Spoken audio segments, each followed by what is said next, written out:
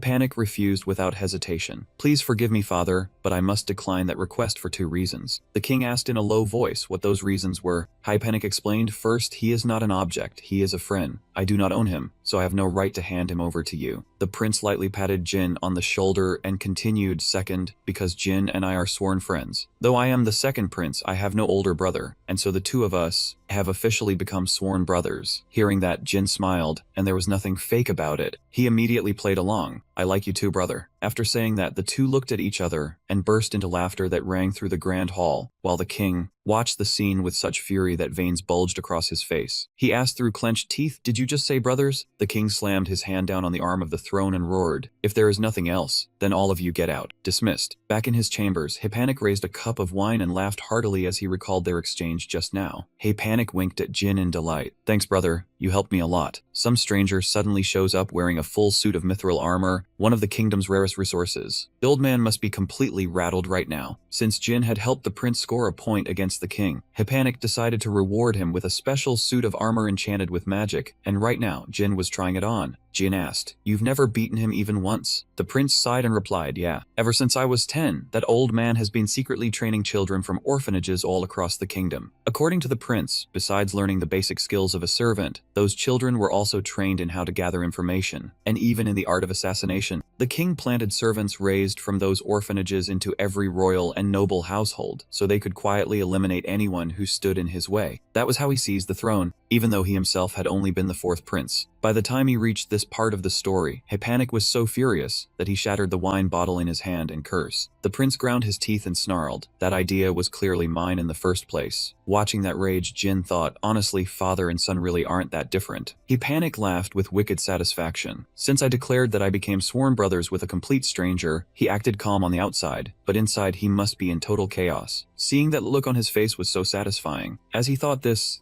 Panic smiled so widely his eyes nearly disappeared. Just then, someone shoved the door open with a bang and called out, "Brother." It was Princess Eleanor Duncan, wearing a bulky blue puff dress. She hurried into the room and bombarded Hypanic with questions. I heard what happened. How could you act so recklessly in front of father? Jin immediately stepped in front of her. He demanded that she stand still and not come any closer to Prince Hypanic. Seeing this, the princess shouted, "You dare raise your voice and order me around? Do you know who I am?" Jin still answered coldly and firmly, "This is the prince's private chamber. Your highness barged in without even knocking." Eleanor Duncan stubbornly shouted back at the bodyguard. Without bothering to show any courtesy, Jin immediately drew his sword and swung it straight toward the princess. The blade stopped dead right beside her neck, making the princess gape in terror. Jin warned her in an icy voice, "There will not be a next time." Eleanor Duncan collapsed to the floor just as Hypanic shouted, "Stop right now, Jin." The prince quickly walked over to his trembling sister and asked gently, "Are you all right, Eleanor?" Knowing his sister was terrified, Hypanic gracefully took her hand and helped her stand while she sobbed. He reassured her, "Please forgive him. He was only worried about my safety. He meant no harm." With that, Hypanic gently escorted his sister to the door and told her, "For now, go back to your room and rest. We can talk about this another day." The moment the princess disappeared from sight and the door closed, Prince Hypanic's attitude changed completely. Hypanic spat out cruel words, calling that foolish woman with utter contempt in his voice. Jin asked curiously, "Wait, is she actually your biological younger sister?" Prince Hypanic clenched his fists, his eyes blazing with hatred, and answered Jin, "I already told you in the carriage. She was granted power by the goddess, and she will be the first person I behead when I ascend the throne." Alina was known as the youngest daughter among Edward Duncan's 3 surviving children. 3 other children had been eliminated through a brutal screening process, and now rested in the royal cemetery. From the moment she was born, she received a special power from the goddess, allowing her to teleport anywhere she wished. Right now, she is obsessed with Hypanic's next life. Edward Duncan may only be her half-brother, but how could anyone fall in love with their own flesh-and-blood brother? Hearing that, Jin tossed out a teasing remark, saying this girl is insane. "I only asked as a precaution. Are you planning to accept her feelings?" Hypanic looked irritated and answered coldly, "That kind of joke is not funny at all." Then he repeated himself once more, "I already told you. The second queen was poisoned, and the one who lured her to that tea party and forced her to drink was the first queen, that woman's biological mother." Every time Hypanic remembered it, his chest twisted in pain, because the second queen was his beloved birth mother. The prince continued, "She is the daughter of the first queen, the woman who became favored after my mother died." By now, Jin understood why Hypanic was so furious. He exclaimed, well, so your younger sister was born from your mother's death." But then Jin suddenly noticed something strange and asked, "Hold on. If the king was not the one who killed the second queen, then why do you hate him that much?" Hypanic calmly explained, "This matter also involves Giulio Ventura and the first prince." However, he immediately refused to say more, because he could not speak about the first prince while that person was absent, unless he had that person's permission. Jin wondered why he was hiding it. Hypanic confessed that he had no other choice, because he had sworn an oath to the goddess. With that, the prince stepped forward, put his cloak back on, fixed his hair, gathered himself, and turned to Jin. "Alright, let's go, brother." As the two walked out the door, Jin asked, "Are you not going to investigate the failed assassination attempt?" Hypanic replied, "They say the gods will be enraged if a prince is killed inside the palace. So that old man has tried many times to send me away from here, but I have completed my coming-of-age ceremony, which means I am now qualified to become the future king." Hypanic declared triumphantly that the old man could no longer send him anywhere on a whim. Then he turned to the side. He gave Jin more information, saying this kingdom is crawling with the old man's supporters. We have to deal with that first, such as winning over the prime minister who controls all the finances. Suddenly, the prince slammed into someone and fell backward onto the ground. Slightly hurt, he rubbed his cheek and shouted, "What is this? Whoever you are, I will punish you severely. How dare you block a prince's path?" When Hypanic looked up, the person standing before him was his own older brother, a mighty warrior who was reaching out to help him up and asking warmly, "Are you all right, little brother?" The king, seated high above, muttered under his breath, "Brothers, huh?" He curled his lips into a scornful smile, inwardly rather surprised by the sight. After all, he was the man who had slaughtered all of his own siblings to seize the throne. To the king, blood ties were nothing more than stones in the road that had to be removed. But Hypanic had found himself a true sworn brother. The king saw it as a slap straight to his face, an open insult. His plan had succeeded, but it had also created a bad precedent. If a better precedent appeared, the problem would be solved, and those who passed the screening test would be educated according to their true abilities. A fair way to choose an eldest son capable of ruling the entire kingdom. His second son would stand in the shadows, quietly eliminating every obstacle that threatened the eldest. His eldest daughter had always been intelligent and beautiful, so he planned to arrange a political marriage for her. And yet, everything turned out the opposite. Compared with the original plan, both sons' abilities far exceeded what was necessary. The second was so cunning that he even wanted to destroy those who had been stripped of their rights. As for the eldest, he was far too upright, to the point that he chose the path of becoming a warrior who served the goddess. Edward Duncan's eldest son had effectively vanished from the race for the throne. Just like that, all that remained now were the violent and deceitful second son, and the proper eldest daughter. The king clenched his fist in anger. He would rather let his eldest daughter take the throne than hand the crown to that snake-like schemer of a son. He absolutely could not become king. Hypanik looked at his older brother with a gaze full of unease. But then he suddenly remembered that his brother's status was now completely different from before. Hypanik immediately bowed to the warrior, and the other party solemnly returned the greeting to the prince. Since this is a matter of great importance, we should go to the audience chamber together. The soldier walking behind Hypanik could not help being stunned as he personally beheld the man chosen by the goddess herself. A man who dared to abandon his noble status, who possessed an upright and kind heart, was none other than the eldest son of the royal family. Since he had the goddess's protection, his strength had to be extremely formidable. Just looking at the warrior's outward bearing was enough to tell that his power was extraordinary. He silently followed the group to meet the king, secretly warning himself that this warrior could become an obstacle in his plan. The warrior stood alone before the king seated on the throne, with the princes, princesses, and several important nobles on either side. The king shot Hypanik a cold sideways glance and said, "You came here again? I do not want to see your face." Hypanik refused to back down and glared right back, saying, "It is not like I wanted to come here either." The king quickly restored his expression and warmly welcomed the child who should have inherited the throne. "Welcome, warrior. Our kingdom receives you with all sincerity." The warrior hurriedly replied, "Thank you, your majesty." The king then voiced his question. As for the urgent matter that needed discussion, the warrior did not beat around the bush. He went straight to the point. "Yesterday I was granted the power of holy light by the goddess." The moment those words left his mouth, everyone present stared in shock, their jaws practically hitting the floor. "What? The power of holy light?" The warrior continued, "I have already received confirmation from the church's saintess. In 1 week, I will set out on an expedition, and I hope your army will provide support. Of course, I permit you to accompany them." The king fell silent for a long while before giving his answer. Hypanik slammed his fist onto the table in a rage, cursing under his breath. He muttered in a panic, "This is bad, this is all ruined. Damn it all. The Demon King? Right when we are about to make our move." Jin asked in confusion, "What exactly is going on?" Only then did Hypanik remember that Jin was completely unfamiliar with the common knowledge of this other world. Demons are a species with crimson bodies and long, sharp horns. They are enemies of humanity, and their ruler is known as the Demon King. Under the goddess's coordination, the two races have always maintained a balanced standoff. When the scales tip to one side, a goddess creates a warrior on the opposite side. However, if that gap is not corrected, the warrior will keep growing stronger and weaken the power of holy light. After all, the power of holy light is naturally superior. In other words, even if someone kills the king of another race, the gods will not condemn them. Normally, the Demon King receives the same protection as all creatures of the goddess, but a warrior carrying the power of holy light can absolutely destroy the Demon King. Even after such a detailed explanation, Jin still did not understand where the real problem was. Hypanik clenched his fists, unable to believe Jin still did not get it, so he had no choice but to explain further. When the power of holy light descends, humanity will be pushed into a corner. As a member of the royal family, after my coming of age ceremony, I am obligated to go to war for the nation's honor. That damned old man. He will force me onto the battlefield, and even if I survive and return, every negotiation we made before this will be denied." Hypanik shouted in anguish. The next day, just as he had said, the king issued an order sending Hypanik to the battlefield. Unable to defy a royal command, he had no choice but to obey. The king cheerfully praised his son in front of all the civil and military officials. "I never expected him to value honor and duty so deeply. Now I can see the qualities of a true prince in him." After that, the king curled his lips into a smirk, as if his scheme had gone exactly as planned. A carriage was prepared specifically for the second prince and Jin. High above, Princess Elena quietly looked down at her older brother's figure. She sadly wiped away a tear, silently praying that her brother would return safely. Hypanik suddenly felt a chill run down his spine for reasons he could not understand, as if someone might be watching him. "Who is watching me?" he wondered. He stammered as he invited Jin into the carriage, then quickly left the royal palace. The carriage. Carrying the prince and the escorting soldiers, it raced swiftly down the main road. Inside the carriage, Jin looked surprised to see this young man obeying the king so obediently. Hypanik folded his arms in frustration. "What else can I do? I will just have to win some great merit, come back, and teach that old man a lesson." What is the situation outside? Jin closed his eyes and sensed the surroundings. Everything was still quiet, but it seemed they were plotting something. Someone is gradually slowly approaching the carriage. Hypanic looked extremely irritated. That damn old man. He really will not let me off. Tell me the position. Front right. Someone is also approaching from behind, heading for the wheels. It looks like he plans to break through the defense line. Jin asked with his eyes closed. Do you want me to take him out? Hypanic immediately replied, no need. If the defense line is broken, the Kajurvan wall will weaken as well. That man raised his sword and brought it slashing straight down toward the carriage. A protective magic circle flared to life, cracking his blade apart. The man did not seem to care at all. He immediately moved on to the second step. In the next instant, he chanted fireball. Seeing that everything was ready, the carriage driver also began to make his move. But before he could even budge, a series of crashing sounds rang out from behind. Before they could understand what had happened, several of their companions had already been knocked unconscious. Everyone was stunned. What in the world is going on? Flames slammed straight into the carriage wheels, blazing violently. One attacker after another hurled fireballs toward the prince. Just as they were about to launch another attack, the target inside the carriage somehow changed to their own allies. One of them was engulfed in flames and screamed in agony. Seeing this, the other man frantically apologized. Inside the carriage, a massive black shadow suddenly appeared. The creature had 3 huge horns and eyes that glowed blood red. It did not look friendly in the slightest. Jin transformed into a beastly form and stepped out of the carriage, while Hypanic remained seated proudly in place. Even his eyes flashed with a hint of panic when he saw the main character turn into a monster. Jin reassured him, for now, I am on your side. Start getting used to it. Jin stepped out, facing the soldiers who had been causing trouble all this time head on. One of them froze when he saw the monster suddenly appear right in front of him. The protagonist drew in a deep breath, gathering all his energy into his chest. Then he let out a long, thunderous roar toward those men and their war horses. Sure enough, the horses were thrown into a panic by that otherworldly howl. The major immediately cast mind domination, and the frenzied horse suddenly went quiet again. The man behind him looked worried when he saw him use that spell, but the major waved it off and told him to focus on finishing the mission first. They could deal with the horses' minds later. I will charge in first. The moment he finished speaking, he yanked out his sword and rushed forward. The foolish soldiers charged one after another, like moths diving straight into the flame. Inside his mouth, a ring of fire blazed violently. He blasted a pillar of dragon fire straight at those people who had no idea how outmatched they were. The leader was quickly burned to nothing, turning into ash on the spot. The protagonist laughed to himself. This was the fire-breathing technique from his dragon bloodline. The power was seriously impressive, and he could use it again once his system MP fully recovered. Using his ranged advantage was still better than charging into close combat. The soldiers behind him were furious when they saw their major get taken down so easily. Another idiot immediately jumped up to take command, screaming that they had to kill the protagonist no matter what. He swung his sword down hard at the protagonist's shoulder, but instead of blood spraying out, a huge chunk of the blade chipped away. He grabbed the horse by the tail and flung it aside. The rider went tumbling too, slamming his head into the ground. Seeing that the situation was completely against them, the remaining soldiers decided to run. Run now. We have to report this to the whole battalion. Even as they shouted and fled, they still did not forget to pray that the major would make it back safely. Before the words even finished, the man running beside him was instantly burned to ash by dragon fire. The speed was so fast the naked eye could not follow it. What was happening? 2 quantum death rays pierced straight through the bodies of the last 2 fleeing men. The protagonist wondered what that spell just now was. Hypanic did not hide it at all. My innate gift is light magic. I was born blessed with the light element. The protagonist never expected someone born in such darkness to possess light magic, and Hypanic himself nodded as if he agreed with that assessment. After their long, exhausting journey came to an end, the 2 of them stopped at a large roadside inn. The second prince and he had a meal together right there. The protagonist complained that Hypanic had refused to travel with the warriors. If he had, none of this would have happened. The prince then spoke up. Hypanic replied,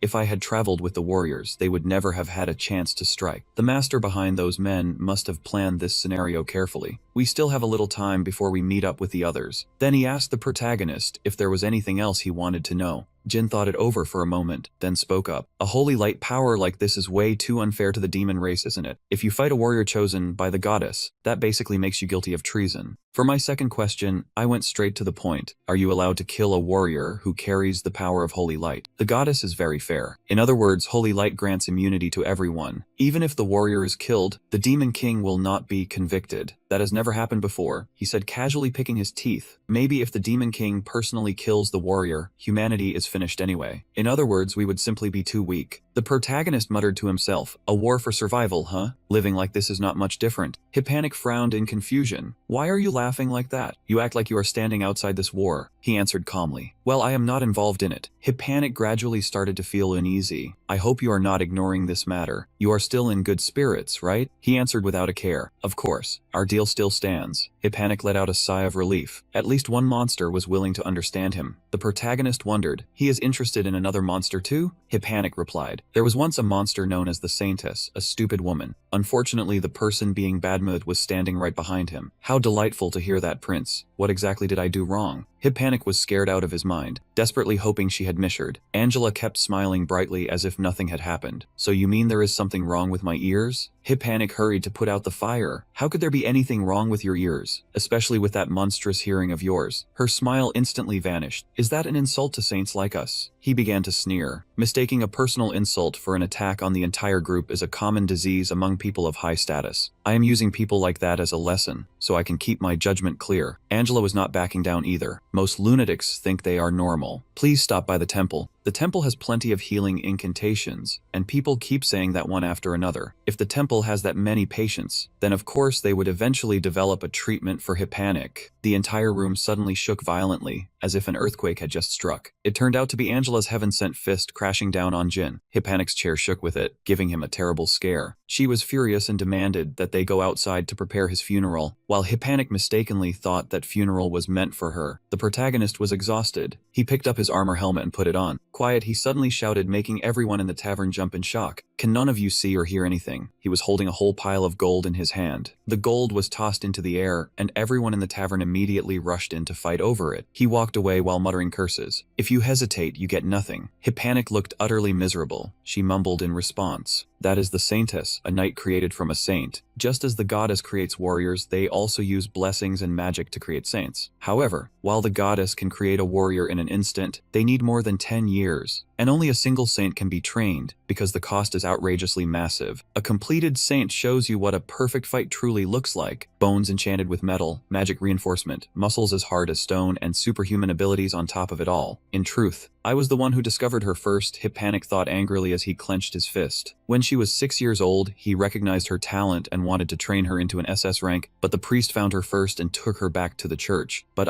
he looked fearfully at Angela in front of him, no longer knowing whether he could still defeat his rival, Hippanic. The protagonist left the tavern and went to look for the other two. As he walked, he heard the sound of fighting coming from somewhere nearby. He slowly approached, then stopped and watched. After a while, he finally asked, "Are you done fighting yet?" Hippanic panted and said no, and Angela was in the same state. He did not care at all. He only announced that the warrior was about to arrive, so they should wrap it up. Seeing that, he knew enough to stay out of it. He dusted off his hands and walked away. Hippanic gritted his teeth in anger. Ah, that bastard. Next time I swear I will. Before he could finish, Jin irritably called him by name. Before Hippanic could react, the protagonist easily seized him by the throat. He warned him in an icy voice. I do not object to the position of protective knight, but I do not remember ever becoming a babysitter. Do not make more work for me. There was absolutely no trace of joking in his eyes. After saying that, the protagonist turned and left. Hippanic was in pain, but he had no choice but to endure it. Do not jump to stupid conclusions when you do not know anything. The protagonist, Hippanic, and several others were standing in the street. At that moment, a young blonde warrior was approaching. That warrior looked strangely ordinary. He did not fly in, nor did he ride a white horse. From the outside, he looked like a knight dressed in plain clothes. As soon as he arrived, he hurriedly greeted everyone. The warrior gave a special bow to Saintess Angela, who was standing behind them, and she bowed her head in return. The warrior placed a hand over his chest, bowed his head, then turned toward Hippanic. This was not the first time the two had crossed paths. The warrior looked genuinely relieved to see Hippanic return safely. Hippanic nodded in greeting. On the way here, he had run into a few minor obstacles, but nothing worth worrying about. Then the warrior turned toward Jin. He had caught a glimpse of our main character in the royal palace once, but this was the first time the two had formally introduced themselves and shaken hands. The handshake was warm and sincere, and he did not forget to state his name clearly. Right then, he noticed Hippanic standing behind him with an annoyed, sulking look on his face. This guy was seriously impossible to understand. What a weirdo. He was not a 2-year-old kid, so why was he acting this childish? Unlike Hippanic, the warrior understood the situation in front of them perfectly. The Saintess had yet to regain the power of holy light, which meant the Demon King would be stronger than ever right now. He knew full well that he could not protect everyone completely once the battle began, but even so, he still wanted to ask whether they were willing to stand with him. Despite the danger ahead, every single one of them chose to fight shoulder to shoulder until the very end. Suddenly, the warrior turned and asked Jin for his opinion. Naturally, he nodded in agreement, since he was the prince's guardian knight. The warrior drove the tip of his sword deep into the ground. Then he declared in a ringing voice, "Right here, right now, I officially establish the Demon King Subjugation Squad." Suddenly, from the high platform behind them, a dark figure spoke in a challenging voice that echoed through the air. I have been waiting a long time to hear those words. Half of Fu Ranxi's face was swallowed by darkness. He curled his lips into a grin, revealing a mouthful of razor-sharp teeth. Hearing that voice, the warrior immediately turned his head. He had not expected a demon to appear so openly in the middle of the city. Fu Ranxi stood arrogantly atop the bell tower, mocking the humans who dared declare war on demons right in demon territory. Then he spread his arms wide, his voice resounding like a bronze bell. "What comes next is nothing but war." That voice and those words were like blades slicing straight into their eardrums, making the people in the street unable to endure it. The warrior was affected as well, but he did not care. There was only one thing in his mind now. That demon was harming innocent civilians. Full of pride, Fu Ranxi made his contempt plain. From the start, he had already declared that this place was no home for humans. This village was demon territory. Only then did the group realize in shock that they had already been surrounded by countless monsters. Thousands of monsters tightened the encirclement. It turned out the townspeople from earlier were not human at all, but fiends who had sworn loyalty to the Demon King and transformed into human forms. With the situation hanging by a thread, the group pressed their backs together, each person guarding one direction. The warrior grew even more furious, wishing he could cut Fu Ranxi into thousands of pieces right then and there. Jin and his companions had to deal with the werewolves, a low-level demon species that increased its numbers by corrupting humans. Once someone turned into a wolf, the victim could never return to their original form, becoming nothing more than a puppet for demons to command. Fu Ranxi watched from above. He knew perfectly well those werewolves could never defeat the warrior's group. That was exactly why he had another plan prepared. The first one attacked was Hypanic, just as danger closed in. He sprang backward, then struck with a decisive blow. He took down the enemy. Hypanic possessed the power of light, and he used it to the fullest, even turning his shield into a weapon. Fu Ranxi calmly recorded every single one of those techniques. Next, he ordered the werewolves to target Angela. Although the Saintess had not recovered her full power, she still had all kinds of support magic at her disposal. The werewolf took advantage of her distraction, opened its jaws, and lunged at her from behind. Fortunately, Angela was not afraid of anything either. A single punch was enough to shut the enemy up. It looked like a light hit, but somehow the werewolf went straight back to Mother Earth, both literally and figuratively. The interface and operating system of this Saintess were truly worlds apart from what anyone had imagined. After the Saintess, the next target was the warrior. The moment the enemy charged in, he swung his sword in one clean arc and sent it straight to the afterlife. A very traditional fighting style. And just in case it had not fully settled down, he gave it one more loving strike. Behind him, another werewolf's howl rang out. This time it was a werewolf wearing a little girl's clothes appeared in the open. The warrior's blood boiled. He did not want to believe what he was seeing. Seeing innocent people cursed into werewolves, he was heartbroken and had no idea what to do. But even though he did not want to, he still had to act, because they could no longer be healed. Returning to being human was impossible. Fu Ranxi kept scribbling notes for a while, then looked extremely satisfied. Suddenly a chill ran down his spine. Fu Ranxi counted again and again, but one person was still missing, and that very person was about to send him straight to meet his ancestors. He carried the title of one of the infamous 7 demon generals of the otherworld, and yet, even with death right in front of him, he never caught the slightest scent of danger. In less than a heartbeat, Fu Ranxi broke out in a cold sweat when he realized Jin had slipped behind him. He could not believe he had left himself so exposed that the main character had pierced his defensive line so easily. He tried to deny reality. How could someone like him, one of the 7 demon kings, possibly be defeated? Jin showed absolutely no mercy. A stream of warm, dark red liquid sprayed straight into the air. It splattered across his cold, unfeeling armor. The terrible news was quickly carried back to the lair of the 7 demon generals. In the end, Fu Ranxi had only himself to blame for being far too arrogant about his own strength. Looking down on his enemy made him careless, and the price he paid was his life. His death was hardly glorious, but at very least, the remaining 6 demon generals now understood that the enemy coming for them was no ordinary opponent. That said, the demon generals did not seem to take his fate as much of a warning. Every single one of them smugly believed Fu Ranxi had died only because he was too weak. After all, the 7 demon generals were merely a shell. Within them were the 4 great overlords, and the demons were convinced no human could defeat them. The one coming was only a hero still restrained by the goddess limit, while they had broken past that limit long ago. Blood dripped from the bell tower onto the ground, staining the scattered werewolf corpses in red. After taking down Fu Ranxi, Jin leaped straight down from above. He threw Fu Ranxi's corpse to the ground. The man no longer had any way to resist. The warrior also sheathed his sword, since the werewolves below had already been cleaned up. Zyponite cast healing magic, not daring to look directly at the face of the Lord of Pride. Once his wounds had almost completely healed, the warrior was deeply shocked. He looked toward the motionless figure on the ground. This was Fu Langxi of the 7 demon generals. Even though it was their first encounter, he was not hard to recognize. He was one of the 7 demon generals. Stepanek found it hard to understand. Fu Langxi managed intelligence, and his authority was not low, yet he had only used these weak werewolves. Was it because he had been careless, or was there something else hidden behind this? Stepanek could not make sense of it. Maybe the demon kings no longer needed him, or perhaps the true enemy was someone else entirely. While everyone was cleaning up, Jin quietly walked over to a werewolf corpse. This werewolf had been finished off with a single strike to the throat. These guys were all low-level monsters. When he ate the lizardmen, his compatibility with amphibians increased. So if he ate the werewolves, would his compatibility with animals rise as well? At this point, the young man could not wait any longer. He truly wanted to know what would happen after swallowing these things. On the other side, Stepanek still seemed trapped in that train of thought. He kept staring at Fu Langxi's corpse, and then, suddenly, Jin walked over with a bit of blood still on his face and asked if Stepanek was planning to eat that guy. Stepanek panicked for a moment, but quickly regained his composure. He reminded Jin to watch what he said, because the two of them were not the only ones here. He pointed at the Lord of Pride. He was one of the 7 demon generals, the one who controlled information. And yet, someone of that caliber had died far too easily. Stepanek felt that perhaps the demon kings no longer needed him, so they had taken this chance to let him live or die on his own. No matter where you were, information was always critically important. If the demons were willing to abandon the one managing their intelligence, then demon society was no longer what it used to be. Jin and Stepanek shared the same thought. If someone in such a high position had become useless, then that society must have changed.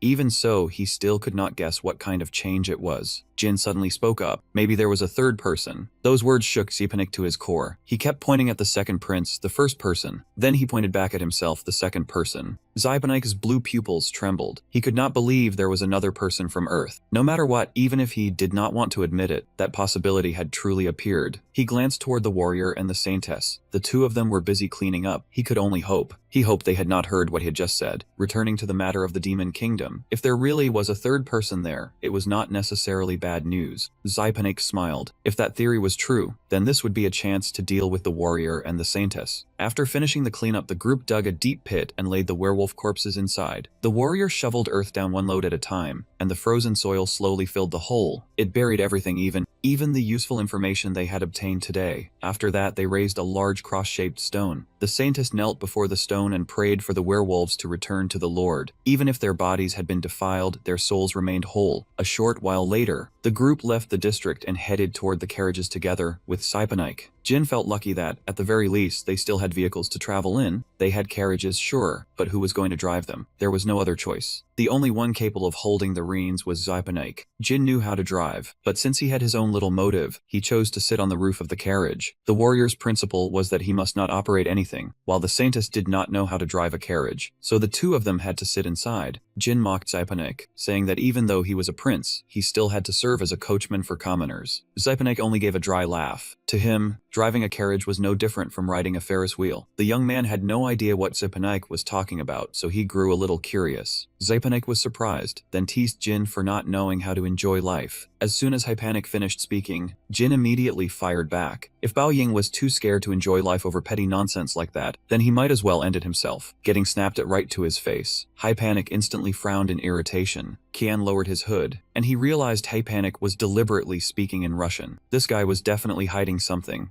he did not want the two people in the carriage to hear. Stepanek did not bother beating around the bush, either. He bluntly declared that he already had a way to deal with that warrior, leaving the main character stunned. He immediately pressed him, asking what that method actually was. As someone who had faced countless otherworldly creatures, he understood better than anyone that taking down a warrior was never simple, even with overwhelming strength. From the very moment he encountered that warrior in the village, he had sensed something was off. The way he struck was decisive. He did not need advanced skills or high-level magic, just a bare sword to cleanly wipe out the werewolves. That alone was enough to prove his terrifying strength. For a highly specialized hunter like him, that warrior was truly a formidable opponent. However, the two words "possibly can" that Stepanek had just let slip pulled him out of his thoughts. According to Stepanek, the title of warrior was reserved only for those who were upright, honest, and kind-hearted enough to bear it. Once they lost those qualities, that person would suffer a severe punishment, weakening them to the point where even this young man could face them on equal footing. He could not hold back, and asked Stepanek directly whether he had already drawn up a plan. Of course, the guy had not thought of anything at all. He simply wanted to let events unfold naturally. While the two sides were talking, the Saintess suddenly cut in. Since she'd not understand Russian, she had no idea what they were scheming with Hypanik. He instantly flew into a rage, scolding her for interrupting while the two of them were exchanging coded signals. Angela forced a smile, then shot back that he clearly did not know how to respect the goddess's envoy. After a few rounds of back and forth, the two quickly started arguing. Sitting in the driver's seat, he could only surrender to these two childish personalities and immediately asked to switch seats. A little later, when he stepped into the carriage, the warrior looked somewhat surprised. Inside the cramped carriage, the young man sat directly across from the warrior. Fortunately, the other party also had a few questions he wanted to ask. What was surprising was that he seemed to have predicted this long ago. The warrior looked straight into the main character's eyes. He wanted to know what reason had made him become the prince's bodyguard. Before answering, he became even more curious about the true purpose behind that question. The warrior slightly furrowed his brow, saying that he only wanted to understand his younger brother's friend a little better, but in the very next instant, a sharp pain stabbed through the warrior's chest. He had just violated the rule that a warrior must not show favoritism. He easily noticed the wrenching pain tightening around the other man. This was definitely the principal Hypanik had just mentioned. Looking at the warrior's grimacing face, he calmly remarked that if he had not asked, he would not have had to suffer. Giulio Aventura clearly did not think so at all. To him, even if he had to endure pain, that question was still worth asking. The situation before them was honestly absurd. One person was desperately worried about his younger brother, while the other was secretly trying to get rid of the older brother. He almost burst out laughing but hurriedly held it back. After regaining his composure, the young man admitted that the relationship between him and the prince was based purely on a contract. He would protect the prince, and in return, the prince had to fulfill his wish. Hearing this, the warrior was rather stunned, because he had thought the two were close comrades. But after the main character's confession, he finally realized that this young man was also craving a reward from conquering the Demon King. This word, reward, was something the young man had only just heard mentioned. He truly wanted to know exactly what that reward was. In the blink of an eye, the entire group arrived at Akerspolis, a fortified stronghold perched on the edge of the kingdom. This place was only a few kilometers from the territory of the Demon Kingdom. After the long, exhausting journey, the group decided to stop and rest in a tavern. The warrior suggested that everyone stay here for the night. After that, he asked permission to walk around the city and see if anyone needed help. The saintess also excused herself to report her safety at the shrine. She reminded him to keep a close eye on the prince, and not let the guy do anything stupid. With that, both the warrior and the saintess left. Only the main character and Hypanik remained at the table. Seeing that no one was there to disturb them anymore, he told the guy about the reward after conquering the Demon King. Hypanik was just as shocked as he had been earlier. This was the first time the guy had ever heard of something called a reward. From the warrior's words, he learned that this man had received a blessing from the goddess, because she wanted him to conquer the Demon King. If the mission succeeded, the goddess would grant the wish of everyone who participated. Hypanik slammed his beer mug down on the table, asking again and again if that was really true. The young man confirmed it with absolute certainty. There was no way this could be wrong, because he had heard it with his own ears. In an instant, Hypanik became wildly excited. He never imagined that a job which seemed so dangerous would come with such a generous reward. He lifted the beer mug to his mouth and chugged it dry in one go, not leaving a single drop. After drinking, he felt strangely refreshed all over, then burst out laughing and declared that he was drunk. Hypanik and the main character continued sitting in the tavern, sipping beer while enjoying dinner. By the third mug of beer, Hypanik suddenly felt nauseous, and his entire body became violently uncomfortable. He immediately realized that something was wrong with the food and beer in this tavern, and panic surged through his heart. At first, Hypanik thought his body was reacting so strangely because he had downed way too much alcohol. But in that very moment, the main character collapsed onto the table and started vomiting violently. Around him, the other diners all dropped in the exact same way. Every single one of them showed the same symptoms he did. Then the residents of Yuyan began falling unconscious one after another. It looked like someone had secretly poisoned all the food in the restaurant. The young man's face changed color in an instant. Blue veins bulged across his skin, and his eyes turned so savage that anyone facing him would feel a chill. Out on the street, a warrior was carrying a heavy metal barrel on his shoulder, kindly helping a man cross the road. When they arrived, the man bowed respectfully to thank him, wondering how he could possibly repay such a benefactor. The warrior only smiled cheerfully. To him, this was nothing more than a knight's duty. The man remained bent over, praising the great warrior just as the rumors had described him. Then, suddenly, veins crawled across his face just like Hypanik back in the restaurant, and he cursed the warrior as a damn half-wit. The warrior was shocked. He hurriedly drew the weapon from his back and fiercely demanded to know who this man was, daring to say such things. The man's eyes bulged wide, and a terrifying smile spread across his face. He told the warrior not to be so surprised, because he and his comrades already knew everything. The young man grew even more confused. That man had just mentioned comrades, so who else was involved here? Footsteps suddenly rang out behind him, and a group of people slowly advanced toward them. He immediately sensed danger closing in from all 4 directions. He raised his metal weapon into a guard stance, ready to meet the attack. Lord Baluo was the mastermind pulling the strings behind this entire incident. So many people had been harmed, and the warrior instantly understood the situation. All of these people were having their minds manipulated by puppet art. Baluo praised him, saying he really was sharp to figure it out so quickly. He had released parasites into every water source around the Yuyan residential district.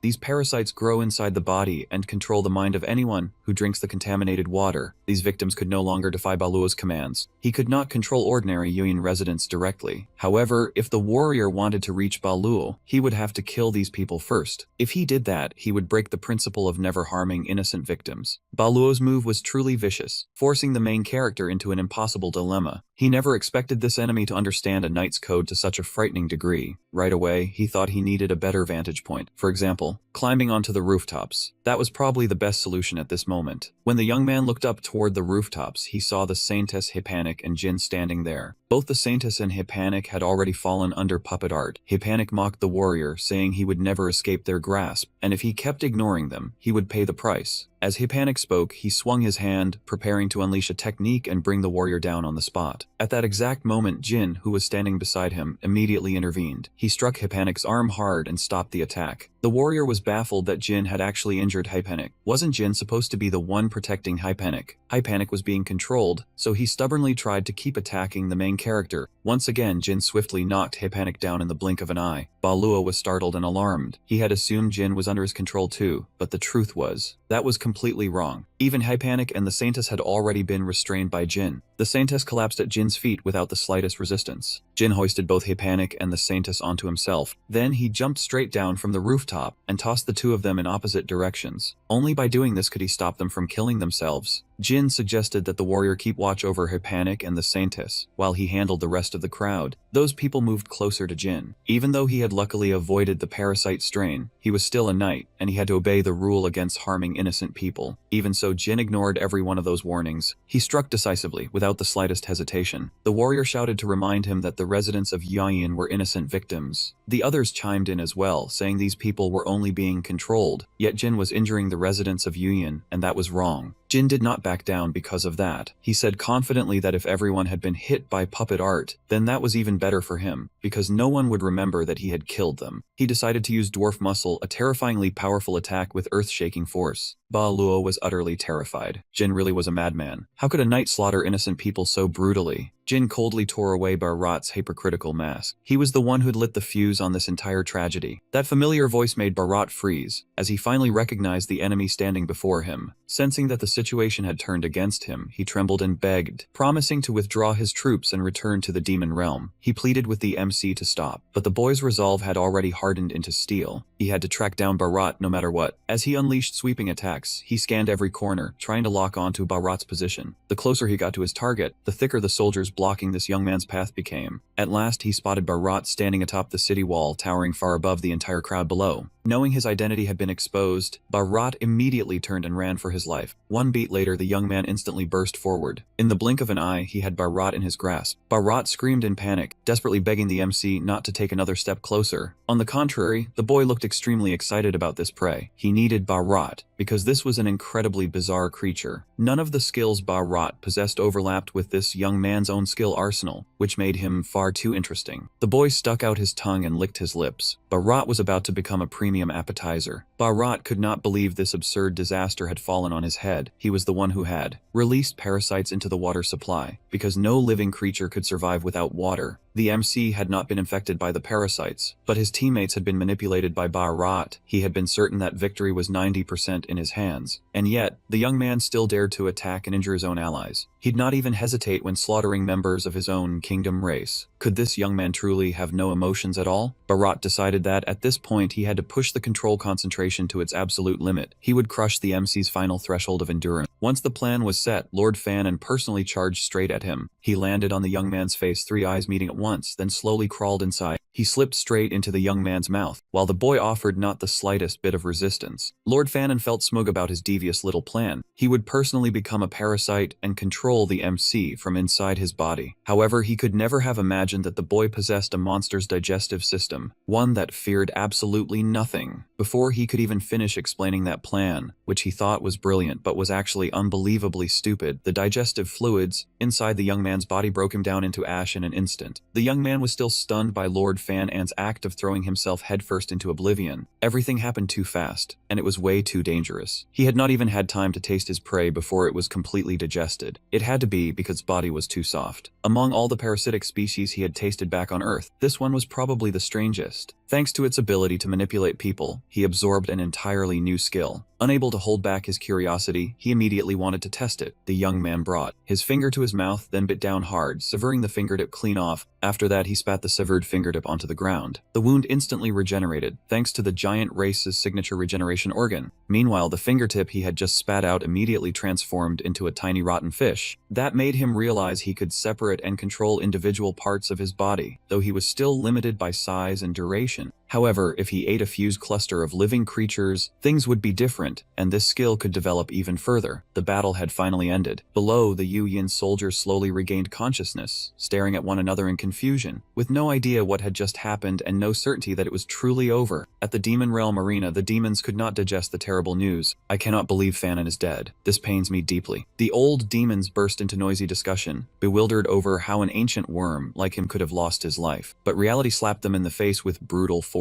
Fanon was truly dead, and all of his experiments and parasite samples had gone extinct with him. Fan had always been considered someone not easy to deal with. Beyond his old value, he had also been highly suited to sit among the four heavenly kings. That was exactly why Lord Fan An's death drew even more attention from the demons. A purple demon with two newly sprouted horns could not hold back and asked how exactly he had died. Another demon with long horns immediately explained that a madman had just appeared. That night slaughtered every human being under Fan An's control, then tracked down his location and finished him off. It was the damned knight traveling with the prince. A red-haired demoness with sharp horns said worriedly that, now that Fanon was dead, aside from the four heavenly kings, they only had Wrath left. The longhorn demon remained fully confident. The MC was no match for Wrath. That demon specialized in handling large armies, so using him against the human alliance would bring out his maximum effectiveness. After saying that, he turned to look for Wrath, only to freeze when he realized the central figure of their discussion had completely vanished. The purple demon with the newly sprouted horns coughed a few times, then said that guy had slipped away the moment he heard the old worm mentioned. That action of his left every demon seated around the dining table utterly silent. On the other side, the knight chosen by the goddess thought back on the MC's actions just now. He concluded that, in that situation, the boy's way of handling things had definitely been most optimal choice. And yet Jin had slaughtered the innocent people whose minds were being controlled. The protagonist couldn't pull himself out of the chaotic thoughts swirling inside his head. He cautiously asked, "If it were you with the skills you have, wouldn't you be able to save even more lives?" The knight understood full well that the other party was calling him cruel for killing those human puppets. He answered coldly that the real enemy was the one who had controlled and murdered them, his eyes unable to hide his irritation. Hearing that ice-cold, emotionless reply, the young knight could hardly believe someone like this was serving as the prince's guard. Without realizing it, he felt the terrifying aura radiating from the man. Make sure to subscribe to Lala School so you won't miss any exciting videos. That made the young man shudder in fear. Just then, as if he had run into something bizarre, the prince suddenly yanked the carriage to a stop, stammering in panic and instantly drawing his attention. Before the two young men, a mountain suddenly appeared, blocking the road like a massive wall. It turned out to be a gigantic monster, with an entire mountain of sharp spikes growing from its back. It declared itself to be Baluot, the Lord of Wrath. He had come to avenge his longtime comrade, the Lord Fenan. As he spoke, his bloodthirsty crimson gaze swept across the entire group. His massive foot stomped hard into the ground, shaking the whole area as a warning to his enemies. Faced with the monster before them, the coward trembled violently, while the prince's eyes went wide. His whole body shrank back in terror the moment he heard the name Baluot, Lord of Wrath. Seeing that expression, Jin was certain the prince knew exactly what this monster was. The prince hurriedly explained that he had never faced it in person. He had only read about it in books. More than 50 years ago, a gigantic monster once attacked humanity, and on its back rode an entire squad of elite warriors. Rumor had it that its body was even larger than that of a fully grown dragon. The protagonist was a little stunned. A dragon twice that size would already be 30 meters long, yet this monster surpassed even that. Thinking it over, it made sense. since it had probably grown a great deal since then. After 50 years, reptiles in another world naturally never stop growing, the prince explained in a thoughtful tone. That left him somewhat overwhelmed. If it was already as huge as a mountain, then how much bigger could it possibly become in the future? Before they could fully digest all that information about the monster, its tail, like a spiked sledgehammer, was already preparing to smash straight toward them. The situation was urgent, and the scientist snapped at the two big shots for calmly trading monster trivia. Right now, the most important thing was figuring out how to deal with the beast. Before she could even finish speaking, something tore through the trees and grass on the right side of the carriage, charging straight at them. It was the demon's tail. Its enormous body spun with terrifying agility, building momentum before unleashing a twin mace-like smash straight at the carriage. It was too fast and too deadly. No one had time to react, and all they could do was stare in utter panic as the attack came down. In an instant, the carriage was shattered to pieces, without a single intact part left. The demon's tail flattened everything in front of the protagonist. After the storm-like attack from the Lord of Wrath, the spiked tail slowly withdrew. Suddenly, a sharp explosion rang out from beneath the ground. It was the 4 members of the punishment squad crawling up from below. They were still alive, struggling desperately to escape. Balut roared in fury. "You insects, you were the ones who killed my comrade, weren't you?" "There is no mistake." He gave none of those tiny insects a chance to speak. The Lord of Wrath had no interest in hearing anyone explain. He did not even care who had actually done it. Whoever he saw, he would send to the afterlife. One way or another, his revenge would be fulfilled someday. After saying that, Balut immediately launched his second attack. The entire punishment squad scattered in a frantic panic. The scientist suddenly remembered the prince's skill and shouted, "Your Highness, you're very good at defensive shields, right? Now is the time to show everyone what you can do." On this side, the prince was struggling to run and crawl for his life. Hearing that, he groaned, "Are you insane? Even with the greatest defensive skill in the world, I still couldn't block that thing's attack." The most important thing right now was surviving, because only then could they use their skills. In that life or death moment, the second prince suggested having the warrior blessed by the goddess activate her unique skill. But from the looks of it, that idea was not only terrible, it was completely absurd. The hero rejected it outright on the spot. The scientist can't use her own body as a shield and then heal herself afterward. Protagonist, that idea is both ridiculous and insane. Even if she wants to heal, she has to be alive first. If that demon smashes her once, she'll be pulp. So where would she get the chance to regenerate? The scientist beside him added, while the prince bitterly declared that it was just big, yet they still couldn't do anything to it. As he spoke, his hands kept dragging him forward in an attempt to escape. The 3 of them fled in 3 different directions, none of them matching the others, leaving him standing there alone like a planted pole as he watched those 3 idiots run off. After a while, all 3 suddenly turned their heads at the same time and looked toward the protagonist, their gazes leaving him somewhat frozen. He said blankly, "Do I look like someone who can take on that demon?" Those 3 clowns just stood there without answering, doing nothing but staring at him. Reading exactly what those 3 were thinking, he sighed and replied,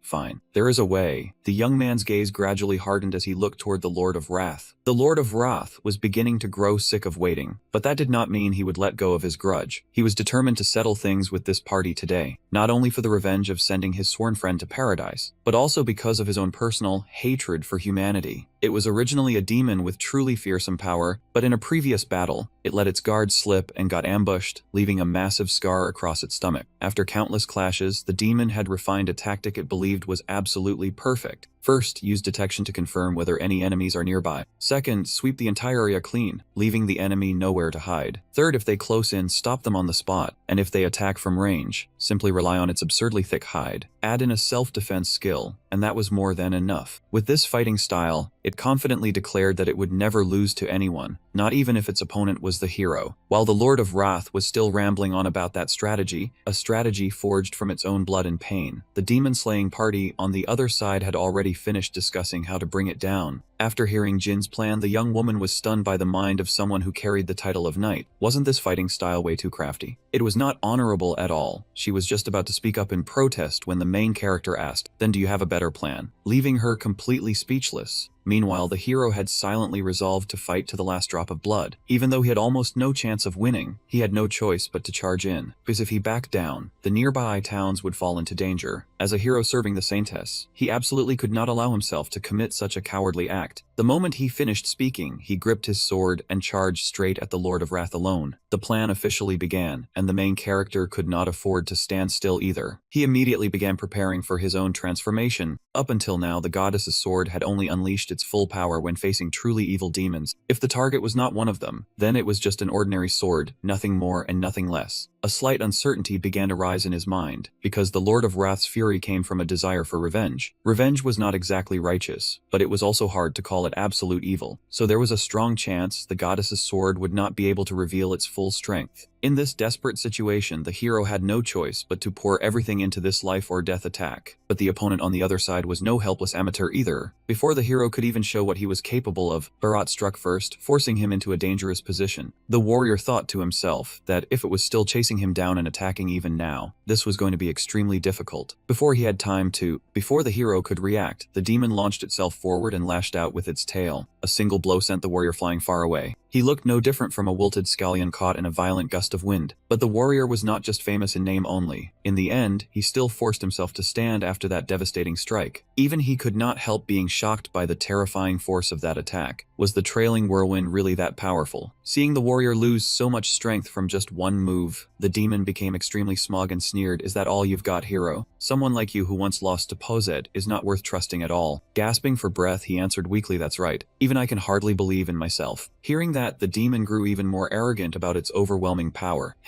You're about to die, and you can still joke around, or do you want to kneel and beg me to spare your life? Either way. Before Bharat could finish his victorious speech, the warrior shouted with absolute resolve, "This much is enough for the battle plan to succeed perfectly." Rewinding to the demon-slaying squad's meeting 5 minutes earlier, the main character began explaining a strategy to burrow underground and defeat the demon Bharat. The hero would rush forward as bait, while he would approach from beneath the ground and aim directly for the scar on its stomach. Since digging would inevitably make some noise and might draw the demon's attention, they absolutely needed bait to distract it. From that direction, he needed 3 minutes, 5 at the longest, to complete the job. After hearing this battle plan, the hero agreed immediately, without the slightest doubt. That decisiveness caught the main character a little off guard, because the hero trusted him completely, without hesitating for even a second. He blurted out, "Why do you trust me so quickly? What if I tricked you, or lied to you?" The hero responded with a friendly smile. "That can't happen, because among the hero's specialized skills, there is one called lie detection." The main character chuckled inwardly. "Sure, I really am not lying right now, but in a country where that skill does not work, I could totally fool the only hero present here. Who knows, it might come in handy some other time." Back in the present, the moment the warrior finished that sentence, the main character had already succeeded, raising his claws and preparing to attack. With just a few basic carving motions from underground, the synergy between demon muscle power and Mangvui's superhuman physique had helped Yang greatly shorten the time needed to carry out his underground tunneling plan. A tunnel was quickly carved out beneath the ground, running from the squad's gathering point to directly under the scar of that wrathful demon, without exposing even the slightest opening. By the time the demon noticed, it was already far too late, no matter how much it was still babbling about some life detection skill. On this side, the main character chose to answer its nagging mouth with action. "Do I even need to answer that question?" The moment he said it, he had already closed in at an extremely close range. By then, both of his arms had fully transformed into dragon arms, so no matter how thick the demon's hide was, dragon claws had more than enough power to tear it apart. The demon screamed helplessly. No, it could not let him harm it again. It could not die by his hands. Right as the demon was still raging in madness, the main character gathered momentum and drove straight into its scar, punching open a huge hole. Then he slipped right inside, and blood sprayed everywhere. The monster let out a miserable roar the moment Jin stepped inside. After fullying the demon turtle's body, our protagonist could not help but marvel. This really was a brilliant achievement. However, this space was far too vast for him to stroll around and inspect at leisure, so he immediately summoned his swarm of parasites. The tiny parasites instantly spread throughout the demon's body in barely a moment. Then they began sending information back from every part of the monster's body: the heart, the lungs, the blood vessels, and even the brain. These parasites really are convenient, he thought to himself. But among the data they sent back, one piece of information was so bizarre that it made him freeze for a second. It said this was its friend? After thinking it over for a while, he suddenly understood, then burst into an amused laugh. Killing its friend really did make him the ultimate fake brother. Suddenly, a signal stronger than all the others caught our protagonist's attention. It was coming from the abdominal cavity. He walked over, channeled power into his hand, and began digging through the disgusting, slimy layers of flesh and blood. The stench made his disgust obvious. After forcing himself to endure the horrible odor pouring out of the monster's intestines, he dug out a large hole and discovered that inside was an entire lavish buffet. He stared at it happily, his eyes gleaming with hunger. That meant he finally had another chance to unleash his broken gluttony skill. Outside, the demon turtle kept screaming in agony, sweat pouring off it like rain. Tears and snot streamed down its face as it continued to howl in misery. "Spare me. My stomach feels like it is burning alive. I was wrong. Please let me go." The three of them watched the monster in that state, shocked, speechless, and unable to believe what was happening before their eyes. The saintess beside them squeezed her eyes shut, unable to bear watching. The second prince also started trembling when he saw the monster's eyes roll back, tears pouring down its face. It could not even clearly say its final words, "I die for humanity." And just like that, the Lord of Wrath officially logged out of this arena. It crashed down with a thunderous boom, creating an earthquake that shook the entire area, completely unconscious. Its eyes rolled upward for a moment, then exploded. Our protagonist jumped out from there in an unbelievably cool pose, though he also looked a little terrifying with his whole body drenched in reeking blood. The three companions had no idea what else to say. The subjugation party continued its journey once again, but this time they had to ride in a marine carriage, because the horse carriage had been smashed to pieces. Another change was that the atmosphere became tense as a drawn bowstring, while the warrior and the saintess kept sneaking glances at him with less than friendly eyes. He sensed that something felt off too, so he unconsciously asked the prince beside him, "Why does the mood feel so weird today? Did something happen?" The prince seemed a little intimidated and replied, "Well, it is because you look way too scary. I personally do not mind that much, but still." The expression on his face said everything, while Jin still had no idea what the problem was. In his mind, none of that mattered anyway. The most important thing was what he had just eaten. Although this round of spoils was not as valuable as the giant dinosaur, when comparing creatures of the same size, the goblin demon's muscles were still a little superior. As for the skin, when he combined this creature's hide with the dragon hide he already had, his own skin became much thicker and tougher. But not everything was disappointing. On the contrary, he gained even more than that. First came the lungs of the giant dinosaur. Its lungs had transformed into a powerful mass of muscle, because in order to sustain that enormous muscular body, its massive frame needed an incredible amount of oxygen, and the deeper inhaled, the more violently it exhaled. These lungs would make his dragon breath many times more ferocious. Second were the blood vessels. The larger the body, the harder the heart had to work to pump blood through it. Arteries and veins were densely arranged across organs like the heart at evenly spaced intervals. So now, even if his heart was destroyed, his blood could still continue circulating. And the greatest harvest was the thing he had spent all that time digging for. Thanks to eating it, he could now fly. Jin laughed in deep satisfaction. The scene shifts to the demon castle. Around the conference table were still those same demons, except from now on, one chair would have to be removed, since the Lord of Wrath had left the game and returned to dust. Julius, the demon of lust, could not hide his anger now that the only ones left in the end were the four heavenly kings. Neo curled his lips into a faint smirk and replied, "This is the final outcome." Exactly. Julius's voice immediately rang out in agreement. His eyes were now filled with laughter, because everything was unfolding exactly according to the Demon King's plan. And with that, the story of the past came to an end. The demons began discussing their next plan. Clearly, the heroes would soon attack the Demon King's castle. Before that, they had already destroyed countless villages. Next, they had to wipe the heroes out at the root before they caused even greater damage. Their limited efforts were still enough to deal with the relics of the ancient era, and the heroes would mistakenly believe they had destroyed the Demon King's main forces. That would bring the demons no small advantage, and the transaction was already over. Now it was humanity's turn to be exterminated. It promised to be an extremely brutal war. In this war, humanity only needed to cut off the Demon King's head to win. In contrast, the demon race had to drive humanity to extinction, or force them to surrender. And the stones blocking their path were the heroes. As long as the heroes still existed, humans would never submit. On top of that, the heroes were the strongest warriors under the goddess's protection. In the end, to claim victory, the demon race had no choice but to annihilate mankind. Instead of letting the hero fall by the Demon King's hand, they decided to wipe out humanity even sooner. Julius, the demon of lust, relayed the Demon King's words in a voice dripping with cunning and malice. He and his cohorts immediately rose to their feet, clasped their hands, and shouted an oath of absolute loyalty to their emperor, vowing total reverence for the otherworldly ruler they served. Shasha sat in the highest seat, her silhouette completely different from the demons around her, but the image was far too blurred to make out her face. Could Jin and the prince's theory have been right, that there was a third person here from the human world? The group moved forward along the very same road that the creature called Dora had taken after snatching their things earlier. With one glance, Jin could vaguely guess what had happened. It looked like it had been running in a frantic panic. Suddenly, the entire group was surrounded by a horde of monsters. They gripped weapons in their hands, their faces full of open contempt. The whole team quickly drew close together the moment they realized they had been trapped in a ring of enemies. With just a glance, the warrior immediately recognized them as soldiers of the demon race. At the same time, two monsters charged straight at Jin, clearly intent on taking the main character's life. The demon's iron mace slammed directly into his head, sending out a heavy shockwave. The young man did not dodge the attack at all. He simply stood still, casually swung his sword once, and instantly cut down both demonic beasts. Behind him, his teammates were also locked in fierce combat with the demonic beasts. The demon that had ambushed him earlier let out a faint groan of pain, with only its full plate armor still intact. Through the gap in the iron helmet, the main character seemed to spot something rather interesting on the demon's body. A scroll slipped out from inside its clothing and landed neatly on its chest. He picked up the scroll and opened it to take a look. After finishing off the demons, the group gathered in a safe spot to examine the scroll together. He recognized it at once. This was a map of the Demon King's kingdom. The warrior rubbed his chin as he studied the map, secretly admiring the demon race's terrain surveying skills. Zaibani picked up a branch and pointed at the map, saying there was something extremely important everyone needed to focus on. Every route used by the demonic soldiers led toward the main road and converged at a single point. This white mark had routes connecting it to every battlefield. The young woman judged that this map must have been used to support some kind of supply operation. The warrior immediately stood up. Now that they had the map, everyone should hurry out and eliminate the Demon King. But Zaibani quickly stopped him. Zaibani frowned, sinking into thought. He pointed to a spot that looked extremely suspicious, a village deep in the mountain range that seemed to have no value at all. It held no strategic meaning, did not lead directly to the main route, and was even the dead end of the entire road. The young woman wondered if that meant it was a key military camp for the Demon's army. Zaibani suggested that the group should go there and investigate. The warrior's instincts also told him that this place had to be an extremely important point. He declared that if it really was important, they might be able to halt the Demon King's army's advance. 1 week later, the group finally reached Suspicious Village. Zaibani stepped forward and observed several columns of thick black smoke rising into the sky. This was the place, he confirmed. Looking down from the cliff, they saw that the village did not have a particularly large population, or at the very least, life here was not lively or bustling. Everyone was focused solely on some kind of task. They followed the direction of the smoke columns to observe more closely. The women were bent over, diligently assembling weapons. The children were shoveling coal and pouring it into the furnaces nonstop. The burly men, including Giulio Aventura, continued hauling raw materials back into the village. Just as Giovanni had predicted, the entire village was producing weapons. When the warrior saw how these soldiers of the Demon King were living, the fiery resolve he had felt earlier suddenly faded, leaving his face blank and shaken. Zaibani drew his sword. What was there to hesitate about? They had come to this village for one purpose, and that was to wipe it off the map. The warrior angrily grabbed Zaibani by the shoulder to stop him, asking if he really intended to slaughter even innocent villagers. Zaibani turned and answered coldly, saying no one here was innocent. For a moment, the warrior did not understand what he meant. Zaibani explained that everyone in the village was involved in the weapons production line. Therefore, every single one of them was a weapons maker for the enemy. The warrior shouted in rage, asking what the hell Zaibani was even thinking. The warrior's old wound suddenly flared up again, draining the color from his face. He collapsed to one knee. Zaibani showed no concern and continued, asking if the warrior had completely forgotten the rules of a hero. He said he would ask only 2 questions. Zaibani turned back to look at the warrior kneeling on the ground. Was killing the people of this village an evil act or not? The warrior lifted his head and answered quietly. Taking lives could never be called a good thing. Zaibani asked again. Then was infiltrating the enemy rear, destroying their weapons and eliminating their blacksmiths the right thing to do? The warrior immediately affirmed that it was, because cutting off their supply line would reduce casualties among their own forces on the battlefield. Only then did he suddenly realize it. A hero must always do what is righteous and just. Jin could not wait any longer. He stepped forward, saying that arguing was just a waste of time, and he wanted to move ahead first. The warrior watched his comrades continue forward, while his heart remained heavy with doubt. Whether striking down the Union people here was right or wrong, Jin honestly had no idea how he was supposed to handle it. A moment later, fresh blood splattered across Jin's iron helmet. He spoke up and asked, "Was that the last one?" Jin yanked off his iron helmet in frustration and said he would handle this on his own. The young man slowly turned his head and looked behind him. The warrior declared that he would personally face the Yuan enemies launching the attack. The saintess broke down after seeing young demons lose their lives, while Hippanic hurried to comfort her. He silently thought this whole lineup was nothing but a bunch of dead weight. Hippanic stepped forward and picked up the gun lying on the ground. He examined it carefully, wondering if they were truly manufacturing weapons like this. Hippanic closely inspected the 7.92mm Mauser round, then sighed in disbelief, wondering who could be cruel enough to create something like this. Hippanic called out to Jin and asked what the hell was going on. Jin wiped the blood from his face and answered bluntly, saying it meant the Demon King had already done this 3 times. Hippanic laughed and said that was exactly right. The warrior stared in shock and asked if he had known everything all along. Hippanic stated his thoughts plainly, saying the Demon King's kingdom had dragged the Yuan people into the war. Hypanic explained that as long as the Yuyan were given a basic lesson on how to use guns, they met the minimum standard to become soldiers. This had to be how that demon king lured them into the war, by creating firearms like these. The warrior clenched his fists, so furious he could hardly believe what he was hearing. Burning with rage, he turned away and marched toward the village with heavy steps. Hypanic also did not forget to acknowledge the effort Jin had put in. Hypanic suddenly handed him a map and said Jin deserved a vacation. When he opened it, the operation zone had already been marked on the map by Hypanic, who even told him to go eat to his heart's content. Jin smirked. This was work, not a vacation, but it was not bad either. It made checking things out much more convenient. Suddenly, from behind the village, the warrior's heart-rending scream rang out. Hypanic gave him a look, as if everything had gone exactly according to plan. Near the edge of the forest, tremendous impacts shook the ground, while Giulio Ventura kept appearing again and again amid cries of agony. The warrior cried as he forced his fist to clench tighter. He was in unbearable pain, with no idea what he should do now. In the port city of Suishifei, within the Demon King's kingdom, the boy Meidan, a half-breed born of human and demon blood, was struggling to carry one heavy crate after another. Meidan was rather small, so both his speed and strength lagged behind everyone around him. Even though he was already exhausted, people kept urging him to move faster. The employer tossed a pouch of coins onto the table, his reward for moving 20 sacks of gunpowder and 10 crates of coal. Meidan bowed deeply in delight and thanked him. Meidan held the coin pouch and did the math in his head. This money could cover food for him and his little sister, the rent, and basic necessities, with the rest set aside as savings. He had just been paid, yet only one coin would be left. Meidan let out a weary sigh. He sighed, wondering when this day-after-day life would ever come to an end, but then he forced a smile and let it pass. No matter how hard things were, he still had to keep going for Meidan, while the little sister behind him innocently called out, "Big brother, this tastes weird. Try some." He smiled and lied, saying he had eaten plenty on the way home. He told the little girl to finish her own portion, and the child beamed brightly when she heard it. In the blink of an eye, Meidan was rushing back to the port for work again. Suddenly, he felt that today's sacks were much lighter than yesterday's. That meant he had grown stronger. He grew excited. Right now, he was only a porter at the docks, but one day he would become a member of the 7th Demon General Army. Filled with hope, he pictured the future. When that day came, the name Meidan would be known far and wide. On Jin's side, the auxiliary brain was an organ theorized to exist inside dinosaurs, because nerve impulses would take a great deal of time to travel through such an enormous body. To support movement in the body from the waist down, some scholars believed they had a secondary brain at the waist. That was the auxiliary brain, and by digging deep into the body, cutting it open from the torso, Jin was able to find the auxiliary brain inside a sluggish dinosaur. To recreate the brains of other creatures, he had to simulate their entire nervous systems as well, the part of the body that only that creature could use immediately. Without any training, he thought to himself. But he ran into a problem. Even now, he still did not dare use that kind of brain, because it could put the host body in danger. Still, he thought further. If he could master it, there would be no need to fear the risks, and he could even make use of other creatures' brains. In other words, Jin began transforming his body. A pair of massive wings burst out, and he was finally able to fly. Once the thought struck him, Jin, in dragon form, immediately beat his wings and soared above the city of Suojevit. He observed and felt it out. Aside from the brain, his entire body could transform however he wanted. Even more remarkable, the mucus-coated skin of the lizard folk was perfectly compatible with dragon hide, and that mucus could even be replaced by the mysterious slime. Jin knew exactly what that slime could do. It would make his dinosaur lungs and bloodline even stronger. Combined with the dwarf race's regenerative bloodline, his muscles would swell with power no less terrifying than a giant demon's. The protagonist thought to himself that he was about to become the strongest creature alive. He lifted his head and let out a roar that shook heaven and earth. The young man's huge savage body shot across the sky above Port City. Little Meidan looked up in terror. Behind him, he had already unleashed massive tongues of flame, aiming straight at the gunpowder piled on the ships and setting it ablaze. The moment Meidan looked up, he realized there was a dragon right over his head. A whole line of weapon transport ships exploded in an instant. Meidan spun around in panic to look at his people. He stood there in a daze with nothing but a sea of fire before his eyes. Meanwhile, the crowd around him began scattering in every direction, screaming that a dragon was attacking. One merfolk man trembled in fear, unable to believe what was happening right in front of him. He had only just turned his head, not even managing to take a step, before the young man breathed fire and burned away more than half his body. The young man threw his neck back and swallowed the unlucky merfolk whole. Only then did Dan panic and throw away all his goods, running for his life as fast as his legs could carry him. Even in his panic, he did not forget his little sibling, little Meidan, and immediately rushed back to the inn, planning to carry them away and escape. As he ran close to the place, he was still secretly relieved that the inn was nearby. Meidan truly believed he would make it in time to save them. After all, he had chosen a room right next to his workplace in case anything went wrong. But the moment that thought crossed his mind, Jin stomped directly onto the tiny inn and crushed it to pieces. A massive shockwave erupted, forcing Dan to raise his hand and shield his face. He cracked his eyes open and looked ahead. All that remained before him was a desolate pile of ruins. With one movement from the dragon, the smoke and dust quickly scattered.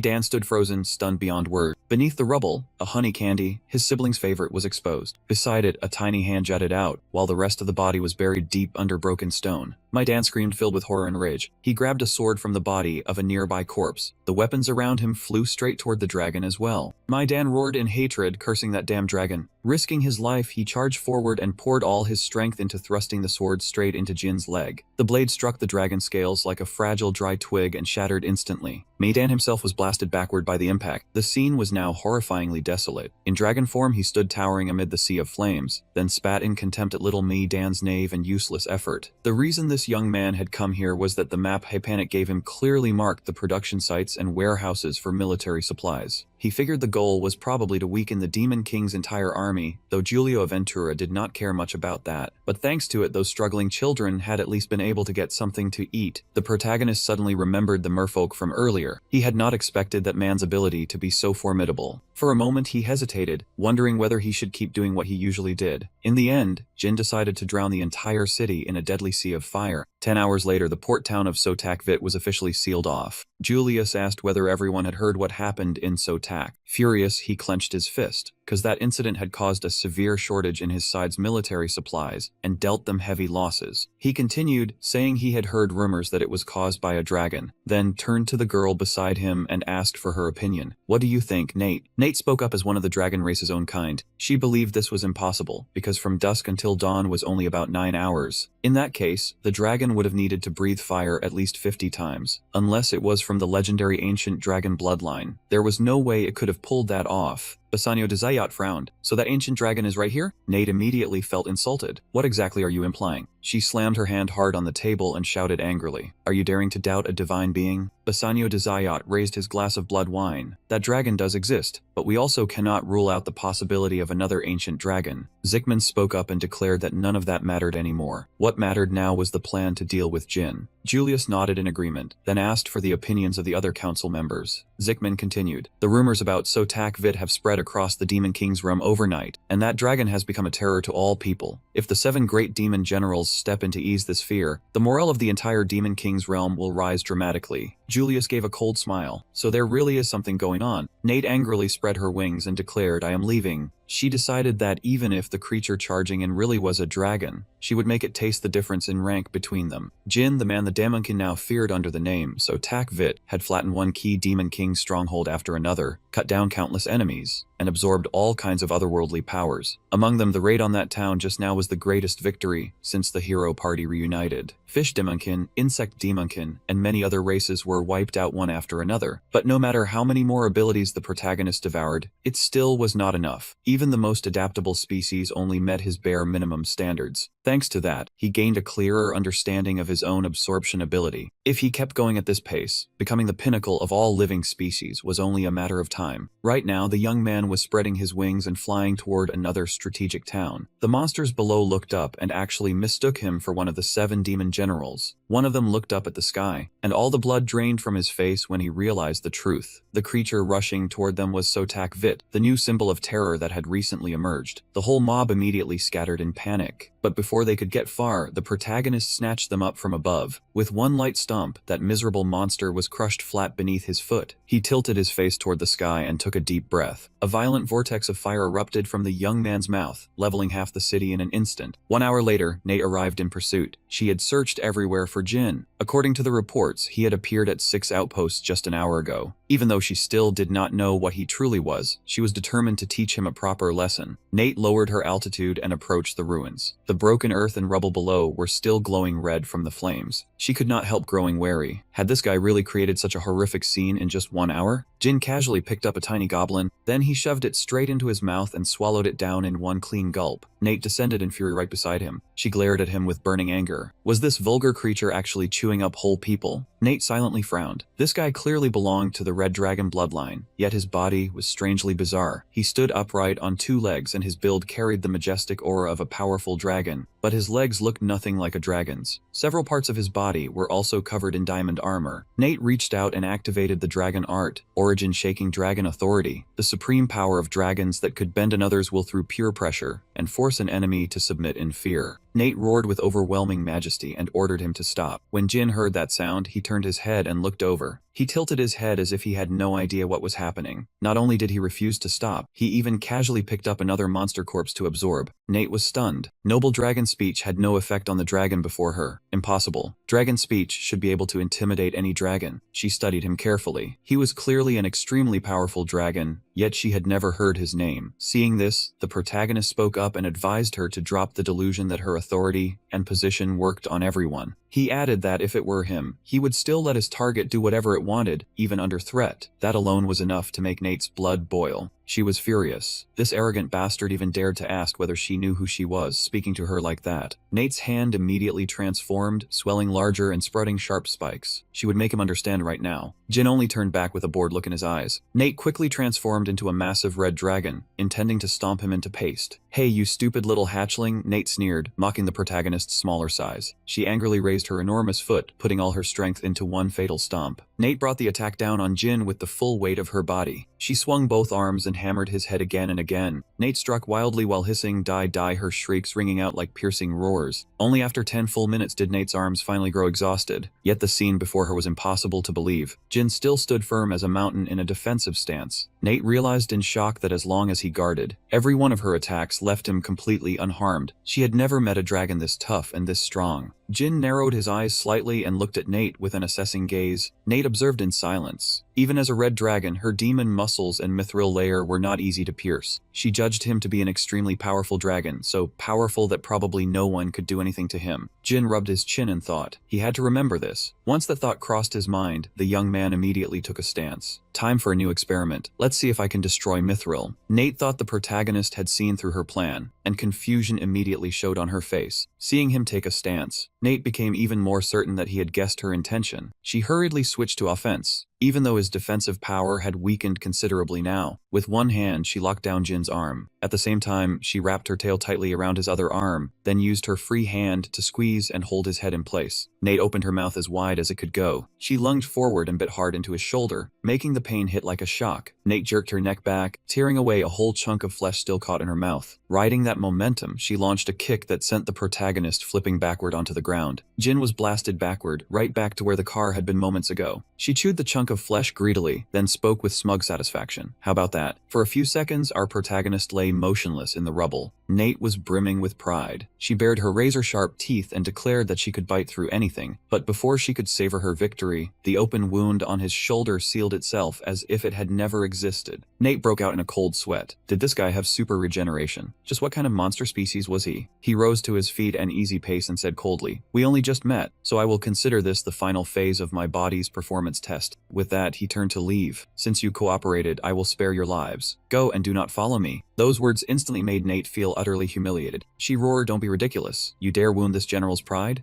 Nate opened her mouth in frustration. "I will let you taste the peak power of a dragon." As soon as she finished, she looked up at the sky and summoned a colossal mass of energy, declaring that this was the power to break and crush all force, strong enough to grind everything into dust. The young man showed not the slightest fear or hesitation. He simply asked, "Is that so?" "Fine, then." Nate let out a deathly threat, but immediately afterward, she suddenly coughed up a pitch-black liquid. The energy mass she had just summoned vanished into thin air. Nate coughed up several wriggling creatures, then violently vomited a pool of black slime filled with countless squirming parasites. She was terrified and panicking. "What the hell is this?" She whispered weakly, "Why? How?" And then her consciousness faded completely. Nate's massive body crashed forward and sprawled motionless on the ground. Our protagonist answered calmly, "It is because you swallowed my flesh." From that moment on, those grotesque creatures began parasitizing your body, rapidly corroding everything inside you. He stood over her unmoving body and continued coldly, "So anything you eat will give you indigestion. Well, not that there will be a next time." At that exact moment, a magic circle suddenly appeared right beside him. A desperate cry for help rang out from the circle. Danger! Hurry, save me! Our protagonist looked over and realized it was telepathic magic, while the voice on the other side kept pleading, hurry, help me. A warrior holding a sword stood tall beneath the vast sky. I am both the hero and the goddess's messenger, and I have come from 10 years in the future. That warrior had fought the monsters with heroic resolve. 10 years from now, humanity and the demon race would have to join forces against the monsters trying to destroy this world. As he watched the fallen creatures before him, he continued thinking to himself, in the future, the Demon King, the 7 great demon generals, and the 4 heavenly kings all died at the hands of those monsters. Even I was killed by them. The warrior bravely gripped his sword and fought, steeling his resolve. That is why I, the one who returned from the future, must hurry to the great mountain forest and eliminate Slime, the one who will evolve into a world-destroying monster in the future. The warrior and a large man carrying a weapon over his shoulder both looked toward the protective barrier at the doorway. He continued thinking, that is exactly why the great forest, guarded by Jin, is safe now. And he even managed to save the prince who was originally supposed to die. He looked ahead with determination. Because the future has changed, those who were meant to be killed have been saved. However, another worry remained in his heart. On the other hand, since the timeline has shifted, I no longer know what will happen next. The warrior lightly clenched his fist. But I do not regret destroying that monster and giving up the future I once knew. The only thing I regret is that I wish I had known more about the Demon King's army in the future. He felt a deep sense of regret. If only I had known that, I would not have to struggle like this. Or at the very least, at the card table, Bassanio de Zayat was sitting with a smile, watching Hypanic collapse. He smirked. All I needed was to learn your ability. The 3 of them, the warrior, Hypanic, and the saintess, were walking side by side. Suddenly, the warrior turned to Hypanic and asked, Your Highness, where did you send Jin? Hypanic replied, I asked him to watch over a vital area. He alone is more than enough to guard that place. The warrior nodded as if he understood. I see. Hypanic then added, and according to the map, we are almost at our next destination. Suddenly, something ahead seemed to startle Hypanic. He cried out in surprise, huh? The 3 of them abruptly stopped in their tracks. The old man grinned with a sleazy smile. Welcome, hero's party. Then he bowed respectfully and introduced himself. I am Bassanio de Zayat, the 3rd of the 7 great demon generals, also known as Greedy Slime. And this is the town under my rule, Gen Vegas. The old man asked, would you like to stop slaughtering each other and fight in a peaceful way? Hypanic, not understanding his meaning, asked back, what exactly do you mean by that? Bassanio de Zayat quickly made his offer. It is simple. I mean, we should decide the winner through games. Hypanic was somewhat stunned by that absurd proposal. Huh? Why games all of a sudden? What are you plotting? But the warrior did not think too deeply and agreed immediately. Fine, I accept. Hypanic was surprised by the warrior's answer and called out in confusion, hero? But the warrior seemed to have his own reasons. Thinking to himself, I have slaughtered far too many lives to reach this place, so I want it to stop. Old Bassanio de Zayat smiled wickedly. Very well, he said, while mocking him endlessly in his heart. What an idiot. The 3 of them entered the casino with Bassanio de Zayat, and someone standing on the upper floor announced, Ladies and gentlemen, today's special event is... The 3 of them stared at the old man with determined eyes, while the host on the upper floor continued speaking loudly. The life or death duel between the hero party and Bassanio de Zayat, one of the 7 great slime generals, officially begins. On his lips, that sinister smile seems like it has never once faded. He calmly continues saying, let us see which side the goddess of the Elmos continent will choose. The crowd around them instantly erupts into whispers. So the hero is going to die here, huh? Haha, humanity's last ray of hope is about to be snuffed out today. Hypanic sits down at the table with full confidence, his tall frame radiating resolve. He declares, I will go first in this round. Bassanio de Zayat does not refuse at all and quickly nods in agreement. The chosen game is poker. If this prince wins, the entire party will leave this place safely. Hypanic answers, fine by me. The main character suddenly remembers that he used to battle with this kind of card game before, so he feels fairly confident. Back then, he secretly blended into a group of hunters and mastered this game. Those monsters would never be able to catch up to him. Bassanio de Zayat takes his time and calmly states the next condition. But if you lose, I will take your soul. After a tense back and forth, Hypanic angrily flings the cards into the air. He roars, you bastard, you are cheating, aren't you? The man remains perfectly calm, not even blinking, and asks in return, exactly where did I cheat? Then he quickly shows his true colors. Were you not the one who said that if you are not caught red-handed, it does not count as cheating? Hypanic still insists, this round does not count. I clearly saw what you were trying to pull. The man's smile gradually twists out of shape, losing every trace of humanity. Just promised. Bassanio de Zayat coldly repeats the condition he stated earlier. I will take your soul. The coin lying in the middle of the table suddenly gives off a strange plume of white smoke. Hepanic's body also starts smoking and he screams in panic, "What the hell is this?" Just like that, the main character's soul is slowly sucked clean into the coin. After his soul is completely sealed inside the tiny coin, his face immediately appears on the surface of the coin. Gen Z Hipanic screams in despair, "I am in danger! Hurry up and save me!" Bassanio only smiles calmly as he watches the young man slowly disappear. He collapses motionless on the table, and the warrior cries out in shock, "Prince?" The man leisurely explains, "This is called a skill. True to my earlier promise, it is a special skill I possess called inevitability." After saying that, he throws his head back and laughs. The Saintess charges straight at him in fury, shouting, "You bastard, how dare you do that?" She throws a heaven-shaking punch at Bassanio de Zayat's face, but he does not dodge at all and casually says, Now. The Saintess is shocked to see that he has not moved even the slightest bit after taking her attack. Bassanio de Zayat smiles and reveals, "Fighting is not allowed in this place. That is because I also possess a second special skill called Absolute Peace Zone." The Saintess lets out an angry snort. As for Bassanio de Zayat, he laughs to himself in delight. "As long as I have these two skills in my hands, no one can defeat me in this gamble." He suddenly says, "It seems that Prince is very important to you, is he not?" Hearing that, the Saintess gets a little flustered and stammers, Who said that?" Just one probing sentence makes her expose everything. He smugly thinks to himself, "You gave yourself away completely." People like this are usually called the love interest. Seeing the Saintess fuming with resentment, Bassanio seizes the opportunity. "If you want him back, then play." He begins tempting her, causing her resolve to soften. "I will wager his soul, and you will wager your own." Those words make her start to waver. The Saintess slams her hand hard on the table and agrees without hesitation. "Fine." Seeing his teammate provoked by the man's words, the warrior quickly warns her, "Saintess, do not be so reckless." But she does not regret her choice at all, and even turns to reassure him. "Do not worry, hero." She softly reveals a secret. "The #1 gambler of my convent did not earn that title for nothing." The warrior asks in surprise, "Huh? The #1 gambler of the convent?" She fires back, "What do you think I did in an all-women's convent through all those long winters?" The Saintess speaks with confidence. "What do you want to play? Poker blackjack, or Vietnamese blackjack?" She sends the cards flying into the air, her razor-sharp gaze focused to the limit. In a cold voice, she says, "Pick up the cards first. I choose Vietnamese blackjack." Bassanio de Zayat immediately pulls out a set of dice and answers with a sly grin, "Fine by me." Another coin is tossed onto the middle of the table, giving off a mystical white light. Before long, the Saintess collapses onto the table, just like Hipanic did moments ago. Her soul is swallowed whole into the coin, and the Saintess's face is clearly imprinted on its surface. Bassanio de Zayat wipes his sweat with a handkerchief, sighing in admiration. "It has been a long time since I met a worthy opponent like this." The warrior can hardly believe his eyes. Even the Saintess lost? After Hipanic and the Saintess, the next target he sets his sights on is the warrior. He asks, "What will you do now, hero?" "If you want to save your teammates, then wager your soul and play." After saying that, he throws his head back and laughs loudly. The warrior falls into deep thought, hesitating. "Since the day I was born, I have never gambled in my life. What can I possibly do?" Suddenly, he turns his gaze into the distance. His face unexpectedly lights up. Seeing Jin appear, he calls out in joy, "Jin!" The warrior has been forced into a dead end. He has never gambled before, so how could he possibly win? But abandoning his comrades while they are in danger completely goes against the code of a knight. He could not even leave them behind back where they started. Just then, a voice rings out from outside the door. The warrior flinched and whipped around to investigate. The distant door began shaking violently, then slowly warped out of shape. Suddenly, a figure came blasting through the door, shattering it into countless pieces. That person flew straight inside and sprawled out right in front of the warrior. His eyes went wide, and he had no time to process what the hell had just happened. Then his face instantly lit up with joy, as if he had just struck an entire gold mine, because Jin had appeared through the thick cloud of dust and smoke behind him. Old Bassanio de Zayat laughed with delight when he saw the MC walk in, acting like he was about to receive one very entertaining guest. The spectators on both sides immediately judged him as a violence-loving savage, treating him like a new item for their collection. He swept his eyes around, scanning the entire room in an instant. He observed the people collapsed all over the corners, all of them useless fools. The young man told himself he had to wrap this up in a flash, so he could get back to his unfinished business. Seeing the MC about to raise his hand and draw his sword, Bassanio de Zayat reminded him that violence was meaningless here, because this place had the exclusive skill, Supreme Peace. He turned to the warrior to verify that claim. The warrior nodded, a little frightened. That very skill had drained everyone inside of all their strength. His expression instantly turned dangerous, and he murmured that he understood the problem now. At that moment, Bassanio de Zayat cut in with a look of contempt, saying the prince and that priestess had lost and left their souls behind. The MC quickly caught on and asked how to bring them back. The old man slammed his hand firmly onto the table and demanded that if he wanted to win, he had to wager something of equal value. If he wanted to redeem their souls, he would have have to put up his own soul as the bet. He confirmed it again in an extremely calm tone. He held out his arm in acceptance, ready to take his seat. The moment he settled into the chair, the young man boldly wagered both his own soul and the warrior's soul. The warrior was horrified when he heard that, while Bassanio de Zayat was absolutely thrilled. The whole room erupted into cheers, and the atmosphere turned wildly chaotic. The warrior quickly turned and asked what he was talking about. He answered gently that since the other side had taken 2 souls, they had to respond with an equal stake. The old man burst out laughing and nodded in satisfaction. Smart people really were different. He reassured the warrior not to worry, saying he would win this easily, which just so happened to be the exact same thing Prince Edward Duncan had once said. He continued saying that either way, it was better for him to make the bet than to let the warrior get involved. The warrior could only close his eyes and accept his fate, placing all his trust in the MC. Then he turned to Bassanio de Zayat and asked if he had heard that clearly. Satisfied, the old man asked what game he wanted to play. He clenched his fist, swung it up, and shouted, "Here it comes." The old man thought it was rock, paper, scissors, so he responded by reflex. Rock, and with it came a fist swung straight into the face of this gambling lord. One mountain-shoving punch from him sent the old man flipping onto the floor. Based on the previous experiments, skills could not directly affect his body. In other words, he was immune to any skill that targeted him directly. However, he could still be injured by indirect physical attacks, such as a fireball being thrown at him. Likewise, the pickshot skill still dealt damage through real arrows. But if Gaisat aimed the arrow directly at himself or Incernage turned a target into ash, then what about the old man's supreme peace? Of course, it did absolutely nothing to him, because it was the type of skill that targeted anyone intending to commit violence within a special area. Seeing his skill become completely useless, Bassanio de Zayat fell into utter panic, with 1,000 question marks spinning through his head. Before he could react, the MC had already lifted his foot high. He stomped down on the old man with a heaven-splitting blow, and Bassanio de Zayat screamed in agony, shaking the entire room. When he felt the flesh-tearing pain rip through his body, the old man was forced to accept that he had lost. The feeling of defeat crashed violently into the depths of his mind, and with it, his absolute obedience skill was also activated. But because of their prior agreement, the old man had obviously lost, and the 2 teammates' souls immediately returned. The warrior watched the whole scene with a blank, stupid look on his face, and the woman standing beside him froze as well. Meanwhile, Bassanio de Zayat was still flattened on the ground, struggling to argue that the MC had cheated. Thinking the old man was unhappy with the result, the MC offered another round to satisfy him. He would wager the old man's life, while the MC would wager everything the old man owned. The game was to guess whether he would punch with his left hand or his right hand, and it would begin the moment the old man gave his answer. Even then, Bassanio de Zayat still desperately threw out a random guess, and of course, he was dead wrong. At the same time, Jin lifted his foot again. This time the muscles in his calf bulged, surging with a far more terrifying power. He brought down a ruthless, heaven-splitting stomp on Bassanio de Zayat, sending fresh blood splattering all across the arena floor. The spectators in the stands went dead silent, unable to believe that one of the 4 heavenly kings, Bassanio de Zayat, had been defeated so miserably. The crowd panicked and scattered in every direction, terrified that the MC would wipe them all out. But there was no way he would let this trash escape from here so easily. Channeling his mana, he slammed every door shut, large and small alike, leaving not a single exit open. The warrior spoke up to stop him, saying there was no need for the MC to commit meaningless slaughter like this. But he did not care at all. To him, these people were nothing but garbage who took pleasure in watching players have their souls drained, and sending that garbage away was the only thing worth doing. The warrior kept trying to stop him, saying this was wrong, and the young man finally started getting annoyed by all his nagging. He immediately pressed the cold edge of his blade right against the warrior's neck. The warrior froze in shock, unable to believe his eyes, and had no idea what the MC was trying to pull. Just as the prince had once said, was he trying to do something good, or trying to do what was right? He asked the warrior whether he chose fairness or what was right, then withdrew his sword. If the warrior had no intention of helping, then he should take the other 2 outside. To him, someone who still did not know what he wanted only needed to stand by and wait. After hearing that, the warrior could only silently support the other 2 and lead them away. The moment they stepped through the only exit, the door slammed shut behind them. Those trapped inside began screaming for help in despair, but no one heard them. The MC began opening his mouth wide. His cheeks puffed out and his eyes widened, as if he were holding something deep in his throat. Then he released it. The entire room burst into raging flames, along with screams so thunderous they seemed to tear the sky apart. The ones who failed to escape in time were sealed in after he ordered the doors locked tight, cutting off their retreat. One of them clung in terror to the iron bars on the door, screaming nonstop for someone to open it, because behind him was a cold-blooded killer. Cries for help echoed throughout the casino, casino, someone bitterly lamented why he had ever come to this place. The wager with the pig-headed man was now over, and according to the agreement, his power now belonged to the MC. And the moment he received that power, countless schemes flashed through his mind. One of them was ownership of this casino. This place had once belonged to that man, which was why he could do whatever he wanted here. And now it was his turn. He could do anything he liked. The MC calculated silently. He liked roaming around and experiencing this other world, but unfortunately, he no longer had the time. Disable all fire suppression equipment, pump more oxygen into the building, then light a small flame. While he planned everything in his head, the people inside were still struggling in panic, desperately searching for a way out. But it was all hopeless. A tiny spark flew from his mouth, and right after that, a massive sea of fire swallowed the entire casino, burning it and everyone inside to ash. The warrior had just stepped outside when the vicious flames erupted behind him, making him shudder. The warrior suddenly remembered what the MC had just said. There was no one beside him anymore, so would he choose justice, or what was right? Though he still felt unwilling deep down, the warrior furrowed his brow, turned around, and walked away, deciding to ignore it all. In a sealed room, two figures were sitting across from each other. Julia spoke, saying that now only the two of them remained. But the moment he finished speaking, a dark figure silently entered, accompanied by a mysterious voice. How could that possibly be? It was none other than the Demon King. The Demon King's arrival startled both of them. Julius and Zickman immediately stood up, clasped their hands, and respectfully welcomed him. Julius reported that they had lost Julio Aventura, as well as Nate. As for Gozen Vegas, Bassanio de Zayot's territory, it had also been completely taken over, and Bassanio de Zayot was currently missing. The Demon King coldly asked what Bassanio de Zayot's chances of survival were. Julius hesitated, then sadly replied that the chances were practically zero. Tears welled in the Demon King's eyes as he mourned the loss of two pillar-level talents. Zickman spoke up to comfort him. Even without the four heavenly kings, the plan was still running smoothly, so he hoped the Demon King would not grieve too deeply. The Demon King argued back. How could he not be heartbroken over the deaths of comrades who had always fought at his side? Zickman apologized in a heavy voice. They were the ones who volunteered to stop the heroes, and though it was painful, if their sacrifice helped the great cause proceed, then their deaths were not in vain. The Demon King was somewhat convinced by Zickman's words. The heroes had been halted, and the plan was nearing its final stage. They had given their lives for the greater cause, but even so, the Demon King still could not stop the grief from tearing at him. The Demon King slowly turned, muttered that she was getting tired, and left the room. Her silhouette flickered, then dissolved into the void. Julius promised he would work with Zickman to wrap up the unfinished business. Zickman gave a faint laugh and said that moments like this needed Julius's soothing touch most, because the name he carried was Lust. Julius coldly denied it. That was not the true meaning of his name, and Zickman's real name was Ganti. He thought both of them carried titles that hardly suited them. But what mattered now was that the Demon King's plan had entered its final stage. Julius declared that even if he died, he would never take a single step back. Zickman added that they only needed a little more time, and between the two of them, it would be better if one died first. Julius's lips moved, but he hesitated and could not get a word out. Zickman answered calmly that of course, he would be the one to go first. Julius had not expected him to say that. Zickman told him not to make that kind of face. Since he was the older one, he would leave first. With that, Zickman turned and walked away. At the casino, after that horrific fire, all that remained was a wasteland of ruins and ash. Kim walked out from the middle of the ashes. Daisy burning down the casino could have put the protagonist in danger too, because his regeneration came from the super regenerating dwarf demon, and that power weakens against fire. The dragon scales and the lizard folk mucus had protected him, because if the body part currently regenerating touched fire, he would be severely injured. The protagonist brushed the dust off his armor with his right hand. He had considered that, but he had been too distracted during the fight with the dragon. If the dragon had breathed fire while his shoulder was regenerating, he would have been in serious trouble. Suddenly, behind him, something stirred beneath a messy pile of broken wood. A huge, yellow-bodied lizard crawled out. A chain was still wrapped around its neck, a clear sign that it had once been in captivity. He wondered to himself if this was some pet domesticated by the demon race. The lizard stood upright right in front of him. Its body was so massive that it had to lower its head just to look at him. Embers still smoldered across its body, and he marveled that it could withstand dragon fire. It was truly a rare species. He estimated that it had to be nearly 10 feet long. Right after that, one corner of his mouth curled upward, revealing a row of razor-sharp fangs. Then he told it to taste his goodwill just once. The monster twisted its body and backed away. The lizard instantly sensed an ominous aura radiating from this young man. Its first instinct was to run, but he gave it no chance to escape. He grabbed its tail with one hand and yanked it back hard. In an instant, the protagonist opened his mouth, exposing those sharp teeth. His face warped as savage blood-red veins bulged across it. He sank his teeth into the lizard's neck. Blood sprayed everywhere, and in that very moment its fate was sealed. It had become this young man's meal. He walked outside and regrouped with everyone. Hypanik stood nearby, clutching his head with one hand and grimacing as he complained that the headache still would not go away. The feeling inside was the worst part. Hypanik glanced at him, watching him lick his lips with obvious satisfaction, and asked what was so funny that he kept chuckling. Inwardly, he cursed him as one wicked bastard. The protagonist did not reveal what had just happened. He simply answered that the fire had been put out. There were still traces of blood on his hand from the meal he had just eaten. That lizard was called a dragon monitor, a rare species completely immune to dragon fire. He had just eaten a dragon monitor. Its fire resistance was not only in the mucus on its skin, but spread through every cell in its entire body. Naturally, he could still use the dwarf demon's power even without mucus. Now every weakness had been perfectly corrected. Beside him, Hypanik suddenly furrowed his brow, shook his head, and kept muttering curses under his breath. The protagonist could not understand that strange reaction at all. Hypanik said there had once been a man who was badly mauled by a bear, but after his wounds healed, he could barely remember what had happened. Then, out of nowhere, that bear appeared right in front of his house, and now it was circling in the sky. So how would that man feel? He answered that as long as the bear knew how to return to where it once lived, it would quietly go back on its own, so there was no need to worry too much. Even so, Hypanik remained uneasy, because his reason said one thing while the feeling in his heart said another. He thought to himself that this had started as a matter of cooperation. If he treated the other side as something he feared, it could easily backfire. He believed that even if the bear was ferocious, it would become far less frightening if it proved useful. Hypanik caught the hidden meaning in his words and immediately asked what he had just said. The protagonist explained that while Hypanik was in a daze, he had handled everything in his place. Hypanik asked in surprise if that was really true. He told him that the warrior had given up on the main group. Both the intent and the decision were correct. Hypanik was satisfied with that result. This was the second time he had shown that sinister smile. From here on, they only had to complete one more request. Up ahead, the warrior had no idea at all about the dark thoughts hiding behind Hypanik's back. Heroes are the strongest beings within these 6 great halls. The warrior stood there, gazing into the distance. His steady eyes radiated strength and confidence. But that strength was not simply brute force. It came from the fact that they were protected by the massive current known as destiny. Suddenly, the warrior noticed something ominous. A gang of thugs was charging fiercely toward him and his companions. They screamed, calling the group heroes, then all gave the order to attack at once. A sword came cleaving straight down. Fortunately, he dodged in time, and the blade only sliced through a few strands of hair. If he had been an ordinary person, he would have had to gamble his life countless times in moments that close to death. Another man spurred his horse forward, swinging an axe that looked brutally vicious. But before he could even strike, the warrior leapt up and delivered a fatal slash. The saintess behind him shouted a warning, telling him to be careful because these were the Demon King's troops. In the most desperate moment, someone would always appear to save the hero. When they had to face an enemy far too powerful, help would come to them at random. Jin did not join the fight. He simply stood behind them, watching in silence. And if they ever fell into a situation where they could only rely on luck, then luck itself would naturally come to the warriors. The warrior gripped his sword tightly, eyes fixed straight ahead. A moment later, he shot forward like an arrow loosed from a bow, charging straight into the enemy. To kill a hero, one need the power to overturn destiny itself. Yet even now, no one had ever been strong enough to do that. And so the Demon King had no choice but to behead humanity's hero while the Human King beheaded the demon's hero. However, destiny's protection only worked when a hero truly deserved that title. Before long, the warrior had cut down the uninvited guests, their bodies scattered everywhere. If a hero lost the right to bear that title, they lost everything. The warrior returned to report back. Hypanik was still quite far away, but fortunately they had found horses. Hypanik put on a fake smile and said this lucky streak was truly thanks to the hero's fortune, protected by the goddess. As he spoke, he stepped into the carriage. The warrior had no idea that the smile was only a mask hiding a sinister scheme. Destiny no longer protected the heroes. Hypanik told Jin, who was sitting on the driver's bench, that the conditions for becoming a hero were to be the most righteous, the most just, and the kindest. And yet the warrior had committed unjust acts in the demon village, then failed to choose Hypanik at the casino. Now, if they lost their sense of justice, they would no longer be worthy of being heroes. And that was exactly what Hypanik wanted. Jin could not understand why they wanted to kill the heroes.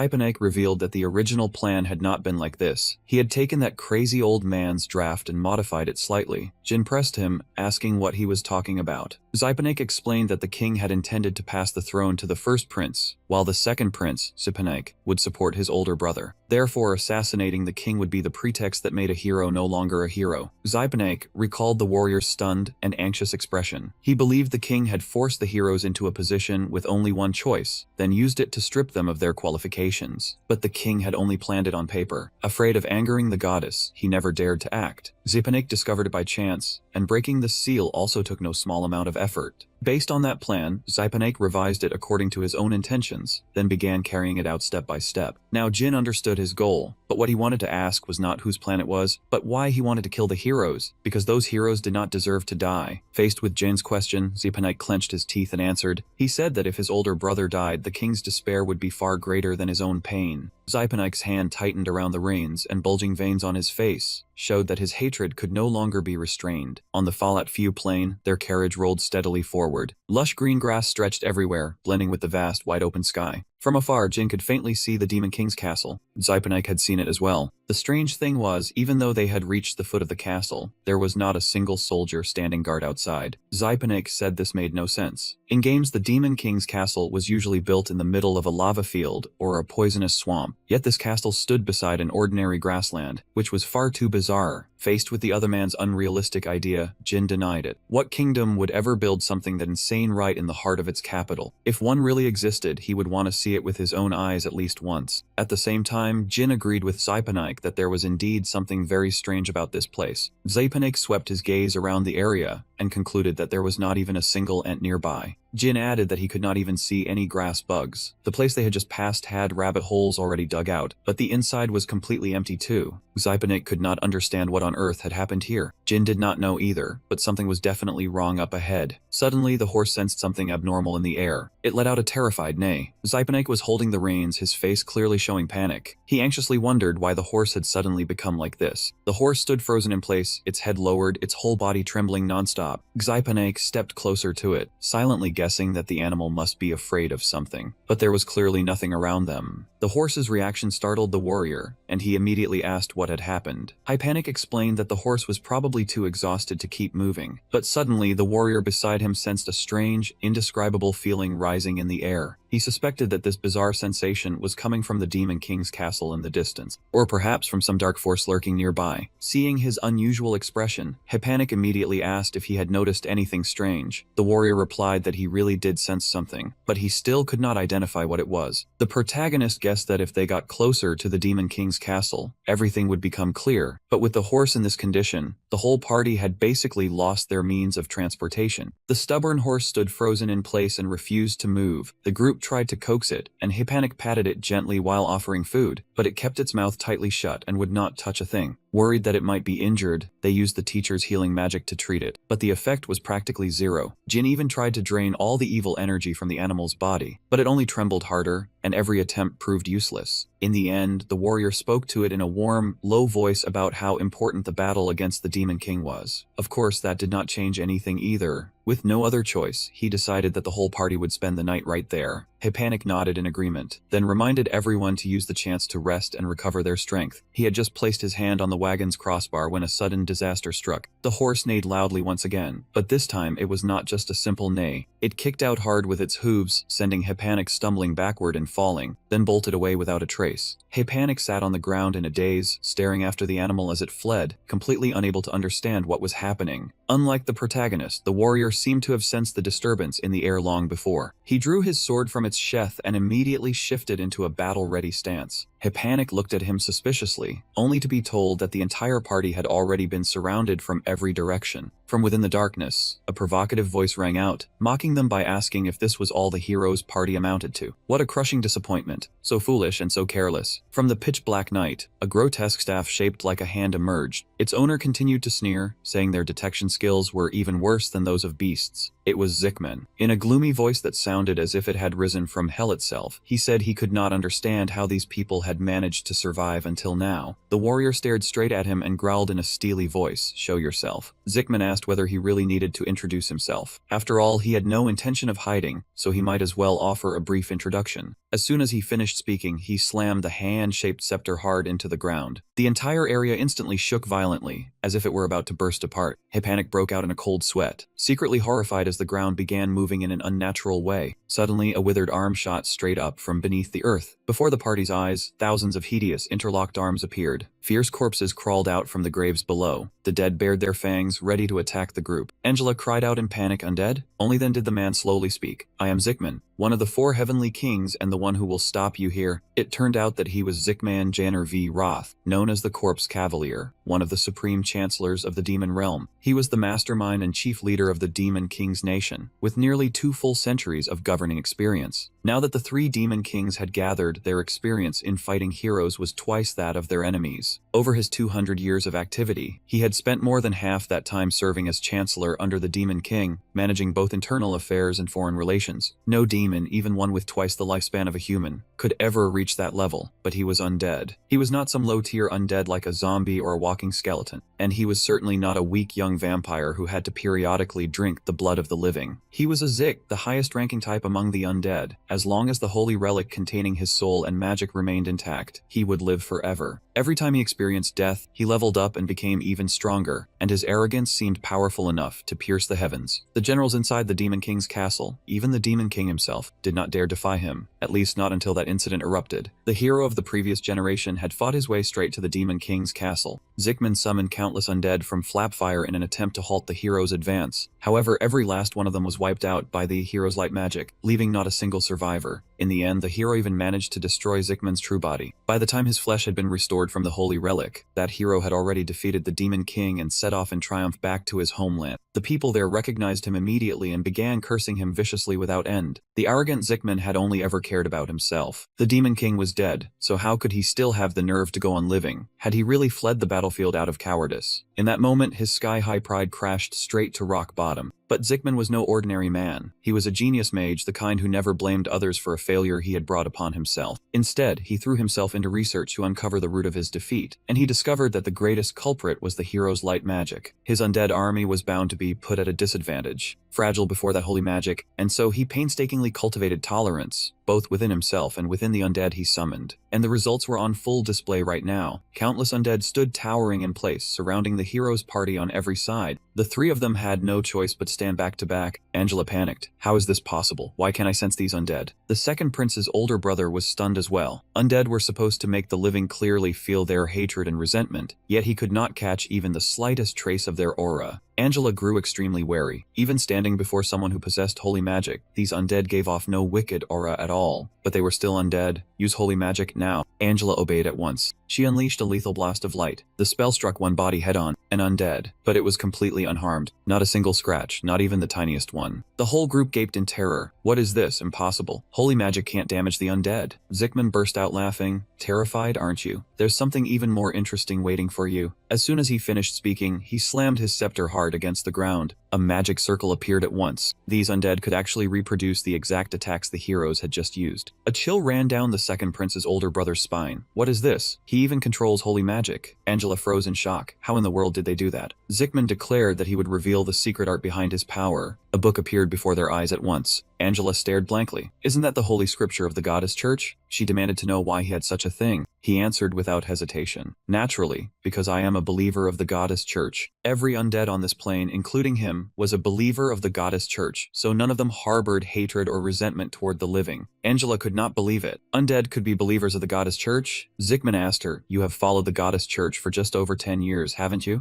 I have been her believer since long before you people were born. I read the holy scripture for 50 straight years to gain divine tolerance, and I changed my conduct by following the example of the saints and holy children. He declared in a ringing voice, my devotion surpasses yours in every way. It is not inferior in the slightest. He raised the holy scripture. 10 years of faith only puts you on the same level as the youngest child among us. He turned toward Angela and pointed at one undead. Someone like you is only on par with that little brat. She stared at it, her face going completely blank, then sank straight into depression. I'm on the same level as that thing. Zickman continued. The hatred and resentment of the undead are exactly what set them against the living. But the envy carved into my very bones has been dissolved through devotion. I have brought it fully under my control. I am the true monarch of envy. Zickman, Angela flatly refused to believe Zickman's words. Impossible. Necromancy is the complete opposite of those who worship the righteous and benevolent goddess. A being like him could never possess faith. Zickman told her, all things in this world were created by the goddess. Therefore, even a bug or a grain of sand can possess faith. Necromancy was also bestowed by the goddess. It is thanks to her magic that those bodies can move. So this is not impossible at all. A saintess should understand that. Angela jolted as she realized his words came from the letter of Saint Ellen, chapter 6, page 11, verse 22. She gritted her teeth. But even if you have faith, the goddess would never bless a demon like you. Zickman immediately recited the passage without missing a beat. Those who accomplish what seems impossible shall receive a greater reward than those who do what is simple. From the Memoirs of Saint Alex, chapter 3, page 21, line 7. If a demon attains righteous and pure faith, shouldn't the goddess reward him for it? Angela clenched her fists, her whole body trembling violently. You are nothing but an immortal demon who practices soul summoning. But deep down, she knew full well that everything he said was right. He was clearly a devoted believer of the goddess. She spoke up, demanding that Zickman let the group pass, because they were carrying out a mission personally bestowed by the goddess. But Zickman answered coldly, heaven has the laws of heaven, and the mortal world has its own rules. No one is allowed to take the laws of this realm lightly. According to the laws of heaven, you must place the laws of the mortal world first, and only then obey the laws of heaven, even if following the goddess's words is the righteous path. I willingly offered this body to the Demon King, so serving the Demon King is only natural. Angela gritted her teeth and quoted the teachings of the goddess. Page 1, line 15. Zickman calmly put the book away, as if that settled everything. My corpse army, you have waited long enough. Hurry up and slaughter them all for me. The living corpses instantly surged forward in a ravenous wave. Angela launched herself in as well, activating Holy Barrier and slamming it straight into them. The scene played out exactly like before. The zombies were completely unharmed. Her spell did not affect them in the slightest. She sank into absolute terror. It was true. There was no way to stop them with Holy Barrier. At that moment, a skeleton grabbed her arm and prepared to deliver a fatal blow. In that instant of extreme danger, a blinding burst of light suddenly exploded. Hypanic had unleashed Light Hand just in time. It blasted the living corpse backward and sent it flying. He shouted, Angela, now is not the time to zone out. Focus. As soon as he finished speaking, he rushed forward and swept away the zombies surrounding her. Angela's heart suddenly wavered beyond control. She abruptly remembered a childhood memory. He had once protected her from a pack of vicious wolves. She hurriedly regained her composure. No, a saintess must not have feelings like this. Hypanic was still locked in a tense battle against the disgusting living corpses. Angela steadied herself and quickly apologized to him for losing focus. Jin, meanwhile, was still casually leaning back and sleeping on the carriage. A living corpse slowly crawled toward him, but before it could make a sound, it took a heaven-splitting punch straight to the face, blowing away half its head. Jin frowned and grumbled, so damn noisy. The warrior asked in a panic if he was all right. Jin did not even bother answering. He immediately sprang down from the carriage. The second prince's older brother was visibly tense but relieved. Good, you're unharmed. These living corpses are completely immune to light magic. Seeing the main character walk straight forward without the slightest hesitation, he called out in alarm, Wait, Jin. Light magic has no effect on them. Do not act rashly. Jin smirked and answered in a cold voice, so what? Just then, a living corpse leaped at him. He remained strangely calm, lightly swinging his sword to block the monster's arm. Right after that, he seized its arm in a firm grip. Then he forced it in the opposite direction and brutally snapped the joint. He mercilessly ripped the living corpse's arm clean off. Then he crushed it into countless pieces. Once that was done, the young man turned back and said flatly, If you smash them, they still break just fine. The second prince's older brother stood there watching, sweat pouring down his face. But he also suddenly realized the truth. His assumption that light magic was required to deal with the undead had blinded him. Just because holy magic is useless against them does not mean we cannot destroy them. We only need to swing our swords a little more. Even if holy magic is ineffective, they are still servants of the Demon King. A single sword strike can still deal serious damage to these creatures. Main charged straight ahead, deciding to wipe out the living corpses without even relying on sword techniques. As long as holy magic remained useless, those living corpses would keep standing back up, even after being cut apart. An ordinary sword would never hold up against monsters that were basically immortal. But the sword in his hand was a weapon that could never be destroyed. Angela had also regained her composure and threw herself fully into the fight. If all the iron was used to forge weapons and armor, what would the farmers use for tools? 2 bare fists were enough to protect a faithful believer. 1,000 years ago, the Yellow Wind had taught that very lesson. Hypanic specialized in light magic, so not being able to use his skills was definitely inconvenient, but a mage always had more than one way to wield magic. Jin felt that Hypanic's group was doing better than expected, but there were simply too many living corpses. If this stalemate continued, the battle would never come to an end. Zickman chuckled, letting them struggle all they wanted. Even if you kill 1,000 living corpses, that number won't even equal 1% of my entire army. All of you will eventually become part of my immortal army, he said, then laughed smugly, his tone dripping with arrogance. But just 1 second later, he broke out in a cold sweat. Cold sweat poured down his face because a blazing red stream of fire had suddenly appeared before him. In that instant, a gigantic dragon emerged from the sea of crimson flames. The terrifying sight shocked both Zickman and the living corpses so badly that they froze in place. The warrior and the saintess were utterly stunned, unable to believe their own eyes. The situation right now was that the two of them were riding on the back of a blazing red dragon, a scene too unbelievable to accept. Zickman, that skull-headed bastard, looked up at the dragon with trembling eyes. And that red dragon was none other than Jin. Looking down at the ground, the warrior saw the surrounding undead being burned to ash. His appearance made the saintess think he had changed his mind. And that was exactly right. Without saying another word, he flew straight toward the Demon King's lair. This made the warrior feel a little uneasy inside. He felt there had been no warning signs at all, and wondered whether Eddie knew about this. He turned toward Hypanic and stammered, asking whether Jin was really a dragon. Faced with that sudden question, Hypanic did not know how to answer at first, but soon the prince replied that Jin was not a dragon. However, the prince's answer did nothing to satisfy the warrior's thoughts. If he was not a dragon, then what in the world was this gigantic creature? Under the barrage of questions, Hypanic had no idea how to explain it. He was so troubled that he frowned and squeezed his eyes shut, only apologizing because he had previously promised not to reveal this young man's identity to anyone. Hypanic only gave a vague explanation, saying that Main's origins were a little more special than an ordinary person's. At that moment, he was still flying through the air, while Hypanic kept talking. To stop the warrior from asking even more questions, Hypanic took the initiative and explained first. According to what he knew, Jin was extremely dangerous enough to turn the entire world into his enemy. That was all he could say, and he could not explain any further. Hearing this information from Hypanic, the warrior began to form a new line of thought. He analyzed the fact that Jin could turn into a dragon and had origins more special than ordinary people, which meant, could it be? Suddenly, he shouted, a transformation expert, so he was a shape-shifting mage all along. At this point, Hypanic was so helpless that he could only go along with it, answering with complete sincerity that yes, that was indeed the case. The warrior sank deep into thought. As far as he knew, transformation was a technique found only among those of demon bloodlines. He became certain that Jin had betrayed the demon race and was an entirely new species, a hybrid between human and demon. If that was the truth, then he finally understood Eddie's intentions. However, he suddenly trembled in fear, because if all those arguments were wrong, then what was going on? What exactly was that terrifying giant monster? At this point, realizing his imagination had flown way too far, the warrior reassured himself that there was absolutely no way that could be true. Now he placed his hand on the young man's body and silently thanked him, because thanks to Jin, they had been able to defeat those generals. And most recently, just moments ago, Jin had also been the one who saved them from the undead surrounding them. It did not stop there. When the warrior was struggling against that beast, Jin had eliminated that destructive monster with a single sword strike. After thinking everything through, he suddenly gave a faint smile, because even if everything from beginning to end was thanks to Main, Jin still seemed extremely suspicious to him. Once again, he became certain in his heart that Jin could not possibly be the monster of destruction. Watching Jin's back gradually disappear into the distance, the undead immediately became confused and lost their direction.